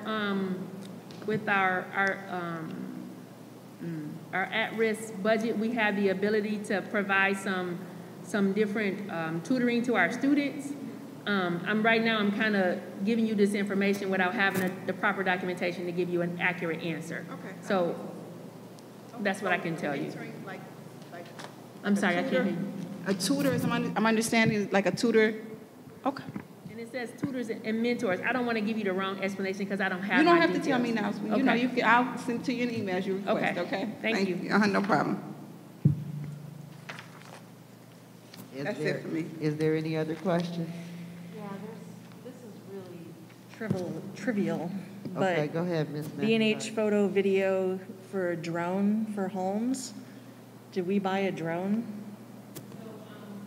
This was used for our title programs, and I thought we had discussed this one when you were in the office with us, but this was for something that we had, a program that title had, and it's not for drones to spy on people, it was for drones for the students to use.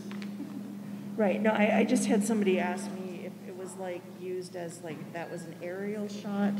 I'm sorry, can you say that again? So it's for an actual drone, not an aerial shot, not aerial footage. Okay, I couldn't remember. Yeah. And then for the, where is it? Football clothing. For uniforms? It says football clothing. I'm sorry, can you tell me which page you're on? It's not numbered. 72, 73, 74, 75. On page 2 of 6. I'm trying to find it. So this is actually for uniforms. It's not, it's for uniforms, for football. Okay. How many players do we have? I don't know that. I mean, The athletic director, I had to go back and get that information from you. I don't know that. There's other. We got a grant from the Lions to allow us to help with our athletics for football. Right. And that's where we were utilizing it to ensure that our students had what they needed for that. Gotcha. Ms. Donpre, our comprehensive risk services, lost fund, what, do you know what that is about? That's for workers' comp. Okay. Thank you. You're welcome. Ms. Dunphy, I have a question. The Sprint bill, is Sprint, are these for cell phone? Because I'm going through these different check registers, and I see different phone bills, and Sprint is on quite a bit of them. So what's the process? Do we have a contract with Sprint, or do individuals have cell phone? So for Sprint, we have a lot of the hotspots for our students. This is where we got those from, through Sprint. So we have those hotspots that we provided to our students. Is that what you're talking about, that we'll be using and upgrading through Sprint? Those are access points, but the hotspots are for the devices that the scholars are using at home. So that gives them internet at home if they don't have their own internet. That's what those hotspots are. And they come from Sprint. Thanks. Yes, ma'am. Ms. Green, I'm sorry, I'm over here. Just a quick question. Chromebook licensing, I see that costs quite a bit of money. What is that? That's so that we can have the right licenses so the students can use the Chromebooks while they're at home. Okay. And so we have to make sure we have the right software and stuff on there for them. They charge for that? That should have come with the Chromebook. Oh, gee. Okay, and I thought our hotspots were provided by our generous donors and stuff. We pay for hotspots? They were. Oh. Oh, okay. I get you. Thank you.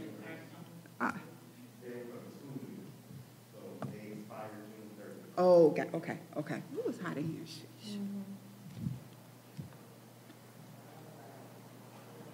Ms. Donpre, I've gotten thrown off. Can somebody tell me where I'm at again? We're on the check registry. Is this 25.15? Nope.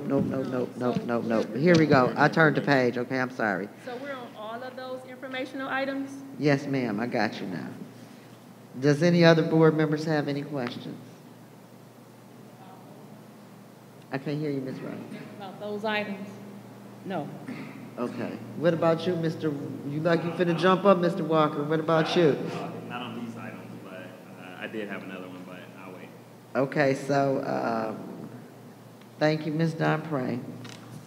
Thank you. All right, what did you guys want to get, because I'm going to a different section. Did you want to get your general question out? I just had, so I know in our last board meeting, we talked about data that will be coming from the state. Do we have an update in terms of when we might receive that information? It was in regards to like enrollment. They were doing assessments on different things. It was in our, I want to say it was in our May or April board meeting that we voted on it.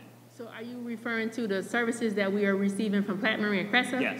So from Platte Marie and Cressa, we provided them some data so that they can start the studies. So they already did the project enrollment study, and then they're using that information to do the program assessment, the facilities assessment, and the capital planning. So we provided them some information so they can get started.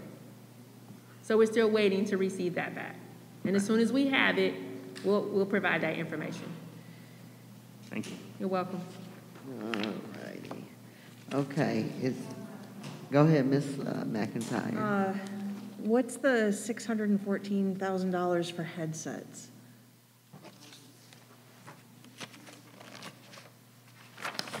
Who are the headsets for?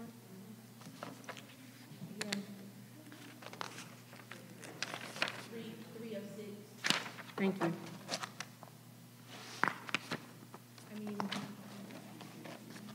we have less than 3,000 students in the district. What's the $614,000 for headsets?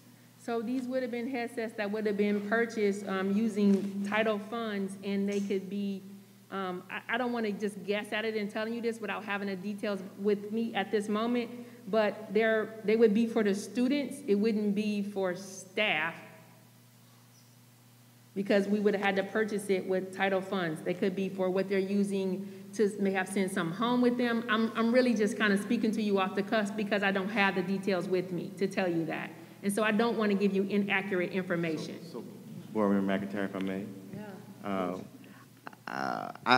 So we have computers at home with scholars. We have devices at home with scholars. But we also have new devices that we've purchased in our budget for the computers that they're going to be using in school, and we want to make sure that they're taken care of when they're at home as well.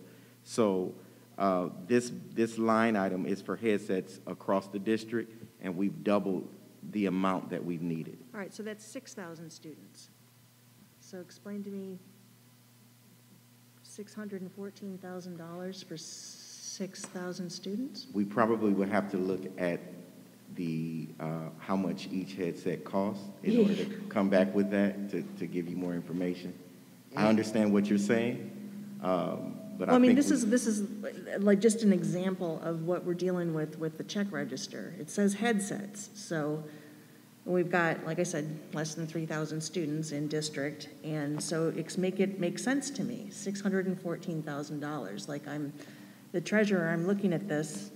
There's also a line item for calculators for $29,638. What calculators? I mean, besides trigonometry calculators, which are what, like $100, $150? What kind of calculators are less than 3,000 students in our district using? So we would need to bring that information back to you in detail, but I do want to say that most of this is coming out of our grant funds and not our general funds. I just wanted to make sure I told you. Which makes it even more important to be accountable for that money. Just because I'm not speaking to you personally, but every time I question something about why is it so expensive, why is so much being, it's like, oh, that's just grant money. That's just our, that's not coming out of general fund money. Like, as if that makes it okay? No, but it has to be approved before we can spend it from the state. So we wouldn't spend the funds unless the state has approved us to buy those headsets for the price that's set. I'm not saying that I know that quantity of the cost right. that we pay, but we will make sure that we look at that. And if you forgive me, again, this isn't personal, but if you forgive me for questioning the intention of the state in terms of how it values Flint students and our Flint school district, I'm not, just because the state is co-signing this doesn't mean it's okay either. So I would really like to know. I'd like to have a breakdown. I'd like some accountability, especially when we're charged with this money, whether it's from our general fund or whether we're being bestowed it from, federal grants or state grants. So I think this is very concerning. And it's also concerning the way the check register reads, because there's no way to make head or tail of this. There's no way to make sense of it. So I really do need more of a breakdown or something and to make this make sense. And I just wanted to add, if we're purchasing anything over $5,000, even if it's out of grant money, does that not supposed to come before the board? It does. I thought it was, so we got.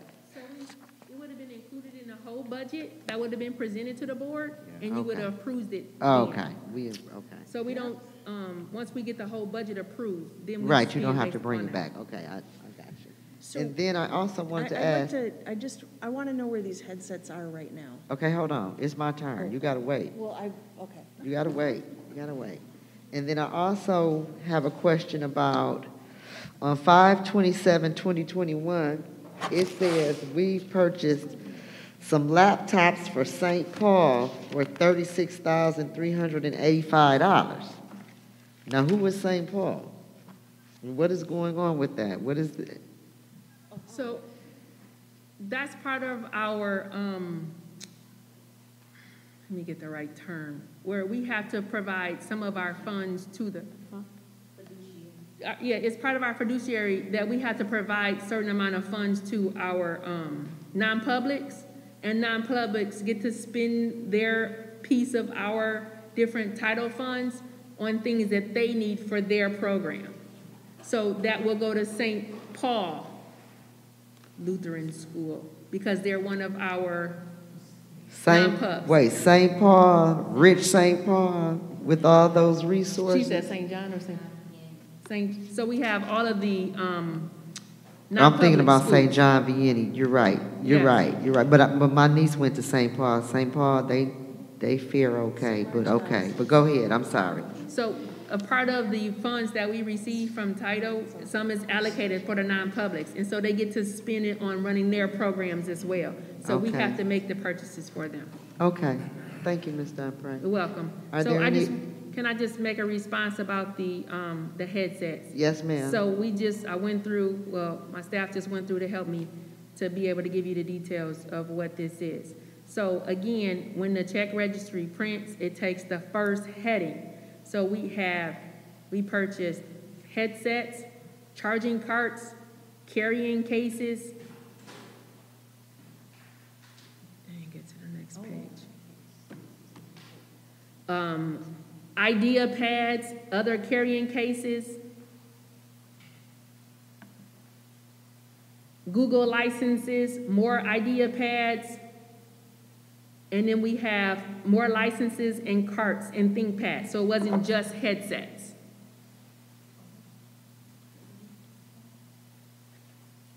Okay. Same thing with calculators? Okay, go ahead, Ms. Okay. McIntyre. I'm sorry. All right. Are you finished? There's an awful lot of equipment, and I'm just wondering if there's some way we could get an accounting of it, like, have the headsets been distributed? Has this particular equipment been distributed yet? Say that again, I'm sorry. This particular line for the $614,000, what's the status of this equipment? So some has been distributed because our scholars have needed it throughout the year. Some has not, and they are in the buildings under lock and key. And so our principals have put those things away in their building. But as scholars have needed it throughout the year, and sometimes they break, right? So we have to, give a scholar another one and make sure they get those so that they can complete their work throughout the school year. So they are under lock and key in each building.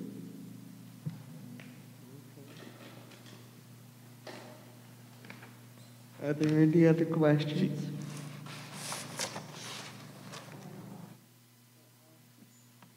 Well, are you going to ask them or no?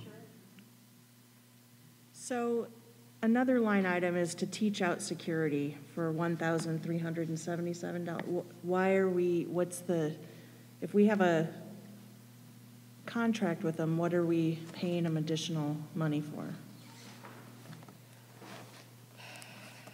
For teach out.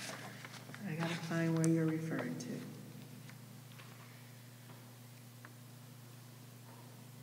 You have a page number at the top? No.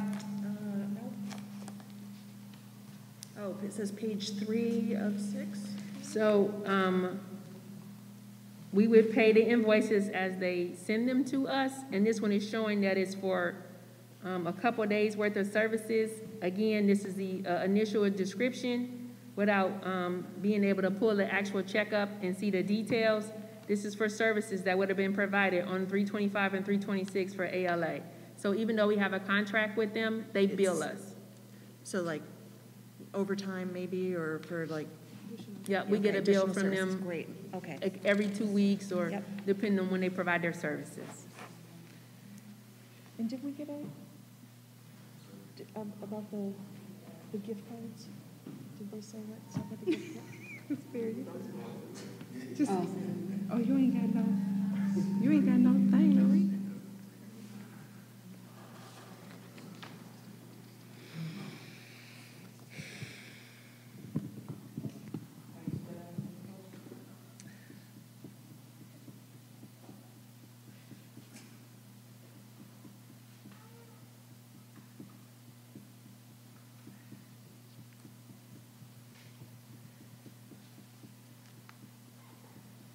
So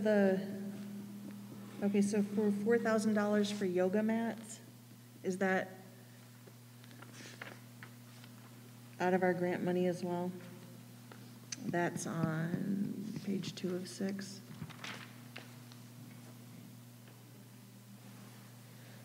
So I'm gonna just say this to you and say to the full board. I don't have the details of every single check that's on this check register committed to memory. So I can't tell you for sure if this is grant funds or not, just looking at this check registry, and this was from May. So I don't have that committed to memory to be able to answer that. I mean, that's understandable.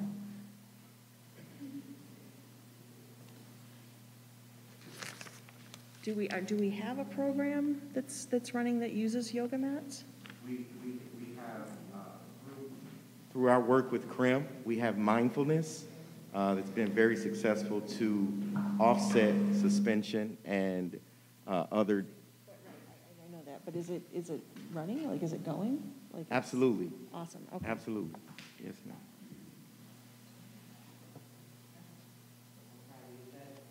Conclusion of your question, Ms. Laura? I didn't hear you. Oh. Okay. Has it been moved and properly seconded? Yeah, it's information. It's just information? Okay, where am I? I'm lost. We voted on this? You said there ain't no more. Okay, so at this time, I seek a motion and a second to approve action item number 25.15, authorization to extend the Head Start lease agreement with Genesee Intermediate School District. Okay, at this time, do we want to take a, let me see. It says, it has been moved and properly seconded. Pardon me? Oh, yeah. Any discussion over this? Any discussion? Go ahead, Ms. Green. So, we're talking about the buildings or the space they occupy? Or are we just talking about the contract with them taking our early childhood education? What exactly are we talking about? This is the leasing of the buildings. Okay, the space or the building, okay. The spaces that they're in. Okay. Yes. Okay, so let me just say this. When I first got on the board, I talked about the dollar thing. The discount we give GISD or whoever. I worked at Manly for a little while at the program. And it still puzzles me why we allow them to do this for $1 or rock bottom. You know what I'm saying? So for me, that's in this agreement, huh? That we continue to do it for $1 or whatever that small fee is. Yes. Because okay, that's the problem for me. Because I'm not sure who came up with the $1. They did. That just bothers me. You know, they kind of took the program from us for whatever reason. We're allowed to have the program, and our comeback is $1. Okay. Thank you, Mr. Jones. Well, I would like to speak to this. Okay, this please situation. do. I can't speak to the amount of money that they're paying to use the buildings, but I will speak to the information that we've researched. And so G-Card actually had the grant, and they lost the grant. Okay. Flint Community Schools never had this grant on their own. Now, if we want to seek out this grant, when it's time for this grant, we can. But what I suggest is that we put a plan together before voting this down.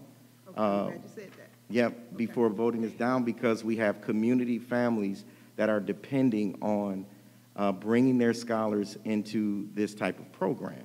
Okay. And so if we don't vote to keep this, what are they going to do for August? And I wouldn't let that happen. We can't open up a program that fast, and we also have to have awarded the grant to Flint Community Schools. Okay. So right now, GISD has the grant, and they're providing those services.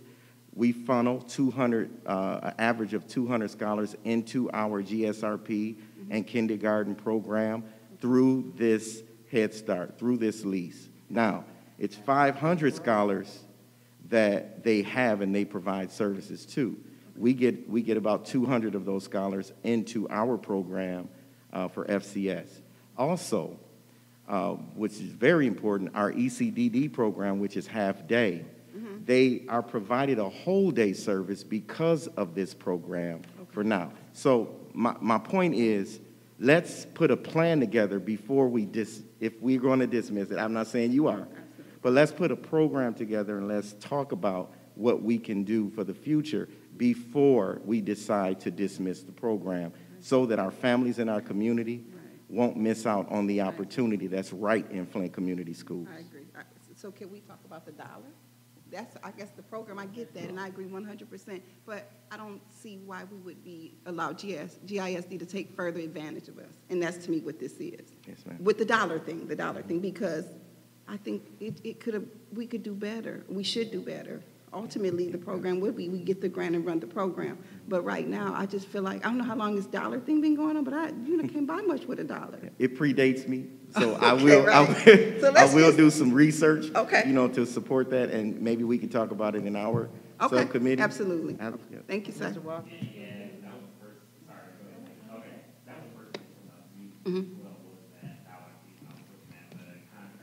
I was just like, whoa. But also you mentioned when it's our time, potentially, again, we can put together a plan and look at going at it. But for planning purposes, what type of, again, what is the month, or what dates do we need to keep in mind for planning purposes, so we can have these conversations and not be up against a deadline? So we need to research when it's up for renewal, as it pertains to the grant. Gotcha. All right, not the lease agreement, but the grant. Right. We need to do some research Absolutely. on that to determine when we can put our bid in, if that's what the board desires. Okay. And then we'll go from there. Okay, so we haven't moved and seconded this yet. So did we? Yes. So did. God dog, You and I wanna missed my discuss? opportunity. Is it too late, and I need to ask Mo, is it too late for me to make a motion on this, or do I have to improve and now I got to vote on it, and I can't amend it or anything? I'm trying to amend it, yeah. I'd like to make an amendment. That's what I want to do, right? I'd like to make an amendment to this motion. And I would like for the amendment to be, we immediately start looking into reforming our Head Start program upon accepting this and making preparations to receive students for the upcoming school year for 22-23. Because it is ridiculous. Is this an annual grant, or is it 3-year, 5-year? What is this? I think it's a 3-year, based on the research our director of early childhood has done for us. It's a 3 to 5 year grant. So we need to find out when it's, when it's coming up on the end, and then we can start to do our So own the work. amendment is to start doing the research and We need start the doing the research, planning. absolutely. That's the amendment, to start. I'm not saying we gonna take it right now. I'm saying let's start today. Because we've been talking about this for a few years. We've talked about this before, Danielle. So the amendment is for us to start doing the research, to start researching funding, and to start setting up how we can possibly take back our early child care development programs. And I've moved that, and I need a second. Second. It has been moved and properly seconded. So now we will take a roll call vote. Or should I, wait a minute, hold on, let me ask Mo. Mo, now that I've amended that, am I voting first on the main motion that was moved and then on the amendment, right? Okay, so at this time, I'm going to take a roll call vote for this. For action item 25.15, authorization to extend the Head Start lease agreement with the Genesee Intermediate School District. I'm going to start with Ms. McIntyre. So we were saying that the amendment was separate from the lease agreement, so what do we need to do to change the lease agreement? Is that? Well, if we get our program going, then the lease agreement will automatically be changed if we get to take the program back. Right, but I mean, in terms of leasing it for $1. Oh, you're going to lease it? I mean, we're not prepared to do anything other than. That's, okay, that's, I was just clarifying, so. Yeah, so at this point, we're voting to stay like we are for this year. And the amendment is to start immediately working on changing it for next year. Okay. So with the caveat, I'm sorry. Go ahead, no, you're wonderful. Yes, please. With the caveat of understanding when it's time for the grant to be renewed. we don't know for sure at If this it's gonna moment be. if it's going to be next school year. Right. So I just want to make sure we on the record with that, because we don't know for sure Right. if it's going to be next school year. So that means while we're planning, we better look into how much it's going to cost to fund this. Absolutely. So that we can seek funds I'm or going to find out for you. put it in our plan or whatever, Absolutely. okay? So we're voting on the main motion. Yes. Ms. Danielle? I'm sorry, yes. Ms. Perry? Aye. Ms. Wright? Yes. And it's a yes for me, motion passes, 7 yes, or ayes. And then now we're voting on the amendment. The amendment to 25.15 to start taking steps to see if we can take back our early child care development program. Those in favor, I will ask you, I will do a roll call vote. Please answer yes or aye, or no, or nay. Aye. Yes. Aye. Yes. Yes. Ayes and yeses have it to immediately start looking into trying to see if we can take back our early childhood development program. Okay. At this time, this would conclude our budget meeting. Our next board. Oh, I'm sorry, go ahead. I have a question before you adjourn the meeting. Ever since the information about the MOU came out in the paper, I've received lots of questions about what we're going to do. So as a result of that, at the June, 9th meeting, I requested that the MOU be brought to the board and that we begin to have a discussion about how we may move forward, which at the time we left the meeting, of course, I thought that it was okay, but then I got an email from you saying that my request was denied. So after looking at the bylaws, I didn't understand your request because I thought. after looking at the bylaws, I wrote a formal request that for the July agenda, that the MOU be brought before the board, including all of the partners to speak to the board, which would include the Mott Foundation, and that we would add an action item so that the board would decide whether or not we wanted to proceed with this collaborative that will support our district, our strategic plan, and also improve learning environments in the system, which in the form of either new or renovated buildings. And so I have not heard anything, and I sent an email again on, I think it was the day before yesterday, asking for confirmation as to whether or not my request would be honored for the July agenda. Yes, and I denied it for July. They can get on the agenda, but not for July. I can't hear you. It can get on the agenda, but not for July. And when According to the bylaws. wait a minute, because when I fill out paperwork, the administration has 30 days. You had the opportunity to vote and make a motion. You chose not to. So at this point, you said it was a request. Your request was denied. A formal request, and according to the bylaws of the Flint Community Schools Board of Education, any board member can request an item be placed on the agenda as long as they do it before the fourth Tuesday. Right. So that it will give whoever's planning the agenda the time to put it on for the next month. So there is no board approval required, nor does the president have the authority to deny the request, because it is my right as a board member to have something put on the agenda. I'm not denying you that right.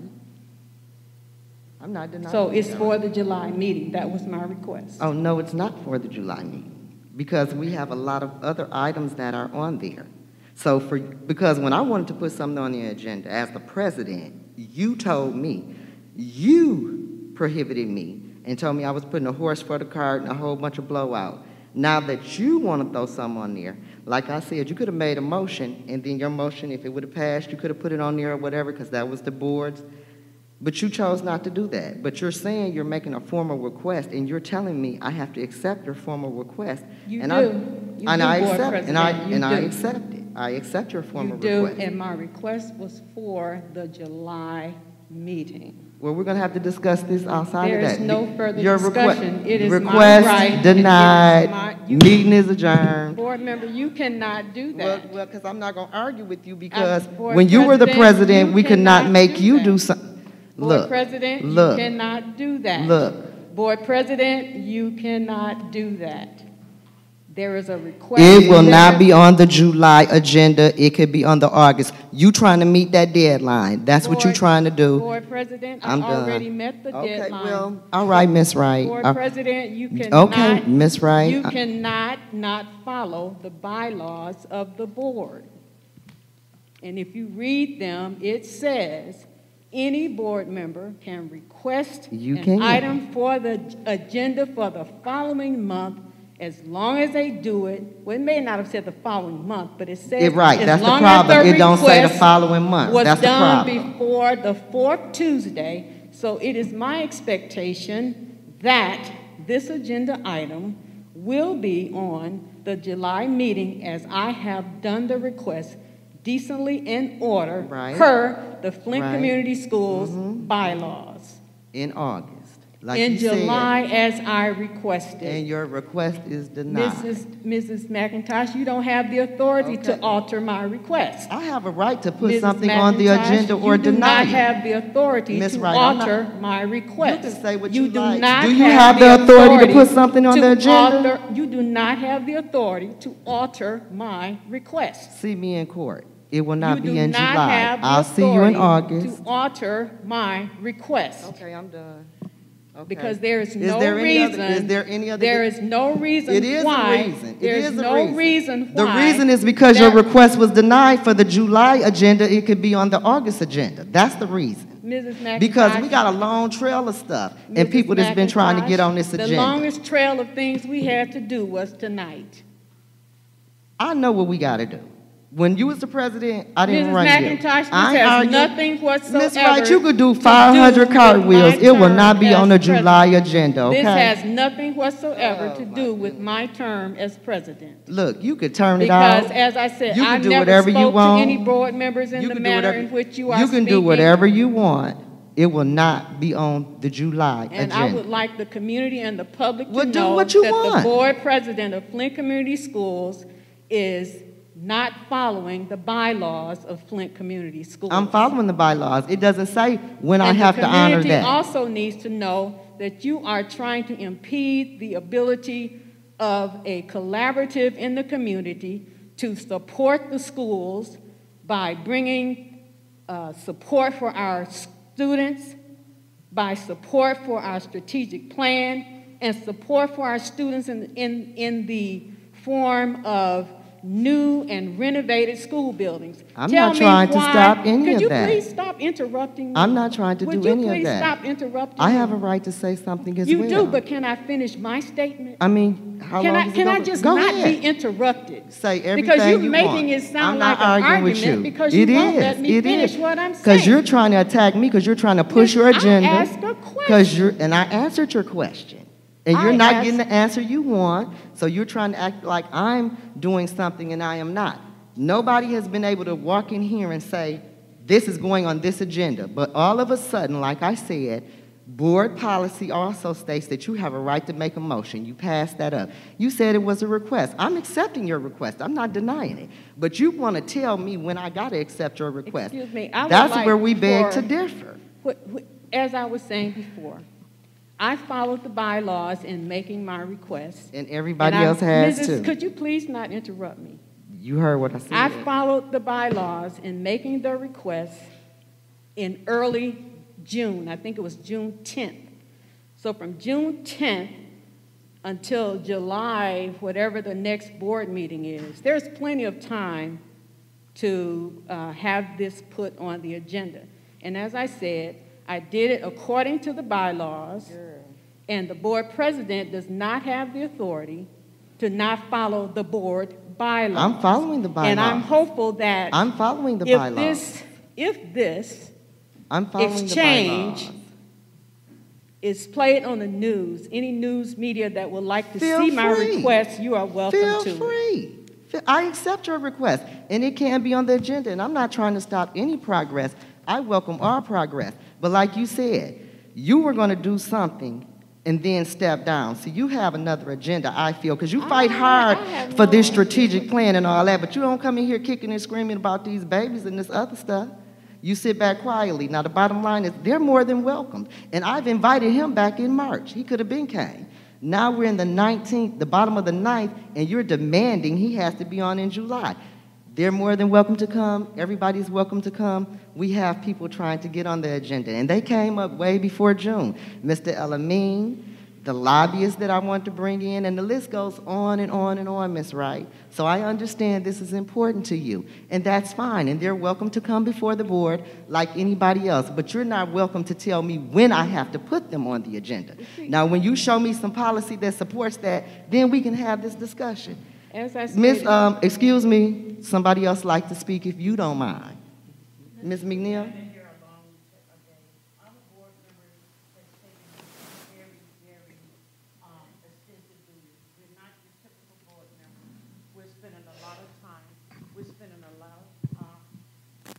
A lot of hours doing board work, and to the point is almost interfering with employment. I need to make a motion. I would like to make a motion that board members get an increase of $70 and the president get 100. We're driving a lot. We're doing a whole lot of things.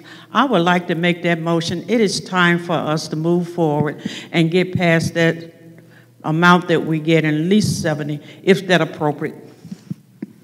Second.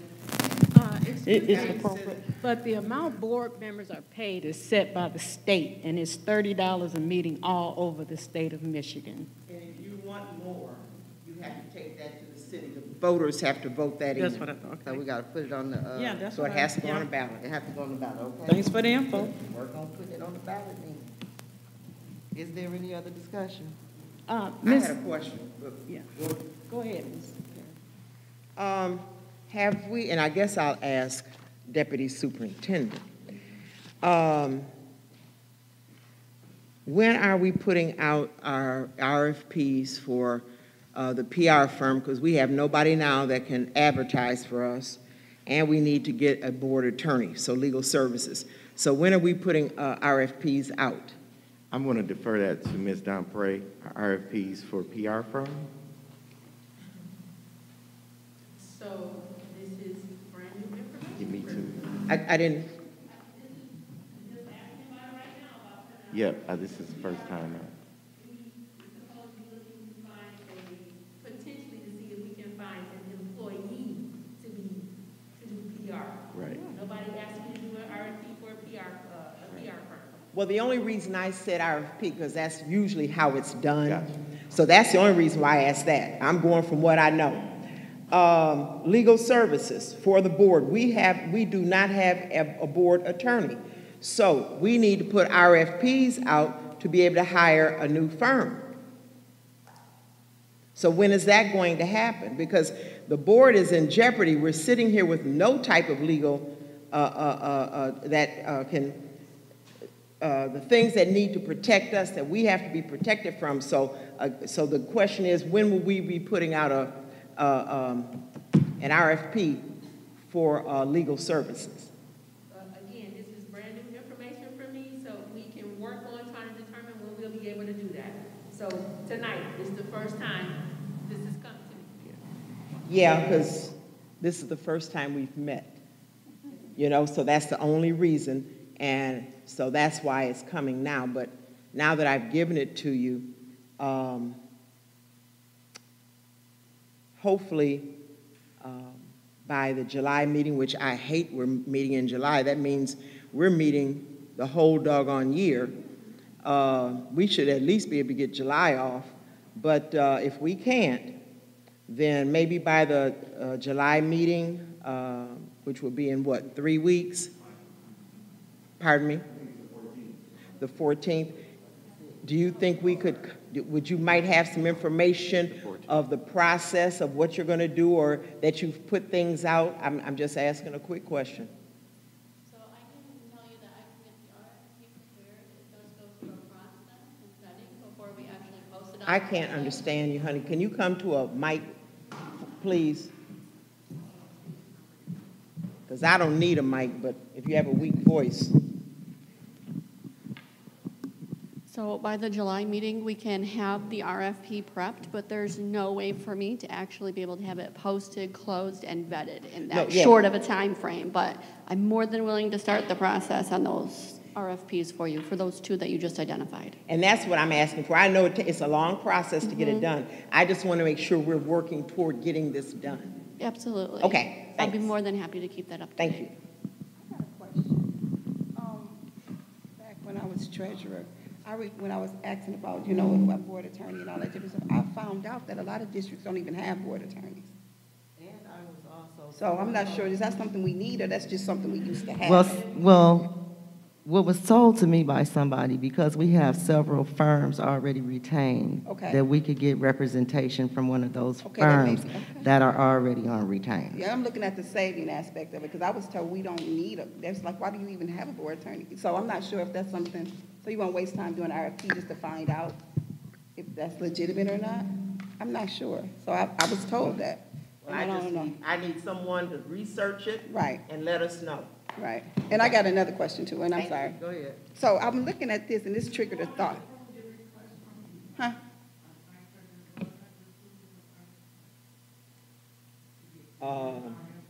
I don't know. I don't know what has to be approved by the board and what don't. I don't know if the president is doing everything, and I don't know. It has to be after the bond by the board is full. So, as I was saying, Ms. Green. the loan we got from PNC and the state when Lopez was trying to get that forgiven. I haven't heard anything else about that. Have we picked up where he left off? Are we just leaving that alone? Are we still trying to get it forgiven? I'm sorry. The loan we got from PNC, I think it was, that $20 million, and Lopez was trying to get it forgiven. He was making some headway, from my understanding, at least that's what I thought he told me, or told us. So I wondered, did we just not pursue the forgiveness, or is that something that is still in process? I would need to get more information. Yeah, because I'm interested to know, because I haven't heard anything about that in a long time. If we dropping the ball on that, and we shouldn't, I really want to. So the loan from PNC, is it forgiven or not is your question? Or if not, where is it at, and can we continue the process of trying to get it forgiven?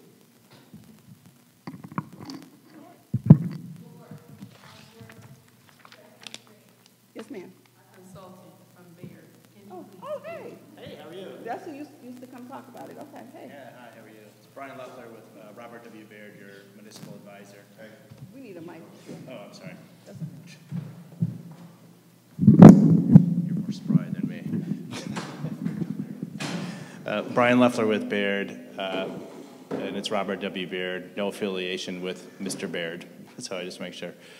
So the PNC loan was essentially paid off last June 30th with the refinancing or the financing of the fiscal stability bonds.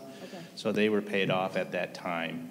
And that ties back into the debt millage rate that you also approved tonight too. So that's all been wrapped up and closed.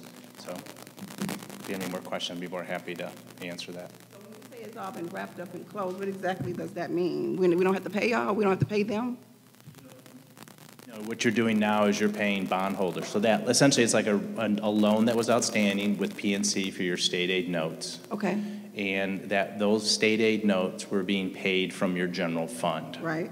So when the voters approved the fiscal stability bond issue, the proceeds of that bond issue went to pay off PNC Bank. Okay. Okay, and so now that then relieved the general fund of having to pay for a state aid note. Okay. Now the bond issue, the annual debt service is being paid back by that dedicated millage, which is the 2.82. So the first levy was July 1 of 2020, and then in the L4, or the tax levy that you just approved tonight, there's another 2.82 mils for the next year's debt service. So that's how that bond issue is going to be repaid. And that proceeds from that bond issue, again, paid off PNC Bank. Okay. Thank you, sir. And anytime.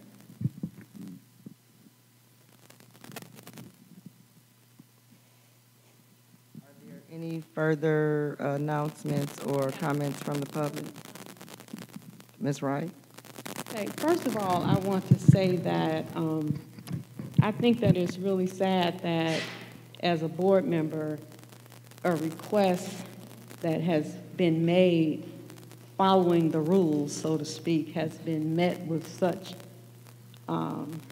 behavior. But I do want to ensure that all of my board members know that I did my request according to the rules, and this is bylaw 1320 under agenda, and it says, the board agenda for each month shall be compiled by the superintendent and the board president and/or board officer designated by the board president at a meeting before the end of the preceding month.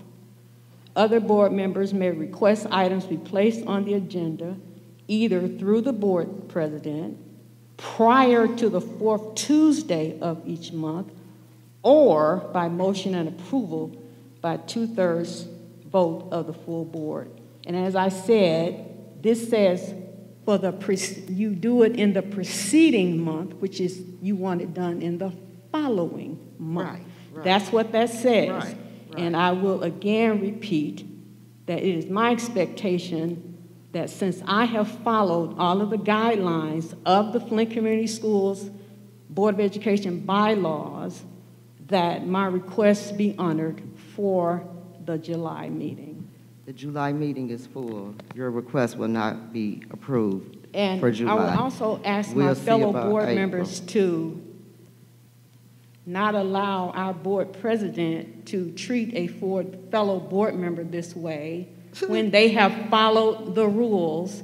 And you can't talk to me about what happened in the past. This is today. I could talk about whatever I want because you do what you want to do, cutthroats, get dirty, and everything else. Now you want to sit up here after you tried to accuse me of being on the tape, but the way you fighting... I have never said Yes, you did, because it's a lot of money coming in. I have never said I'm not arguing with you, Ms. Wright, and I'm not going to be bullied by you.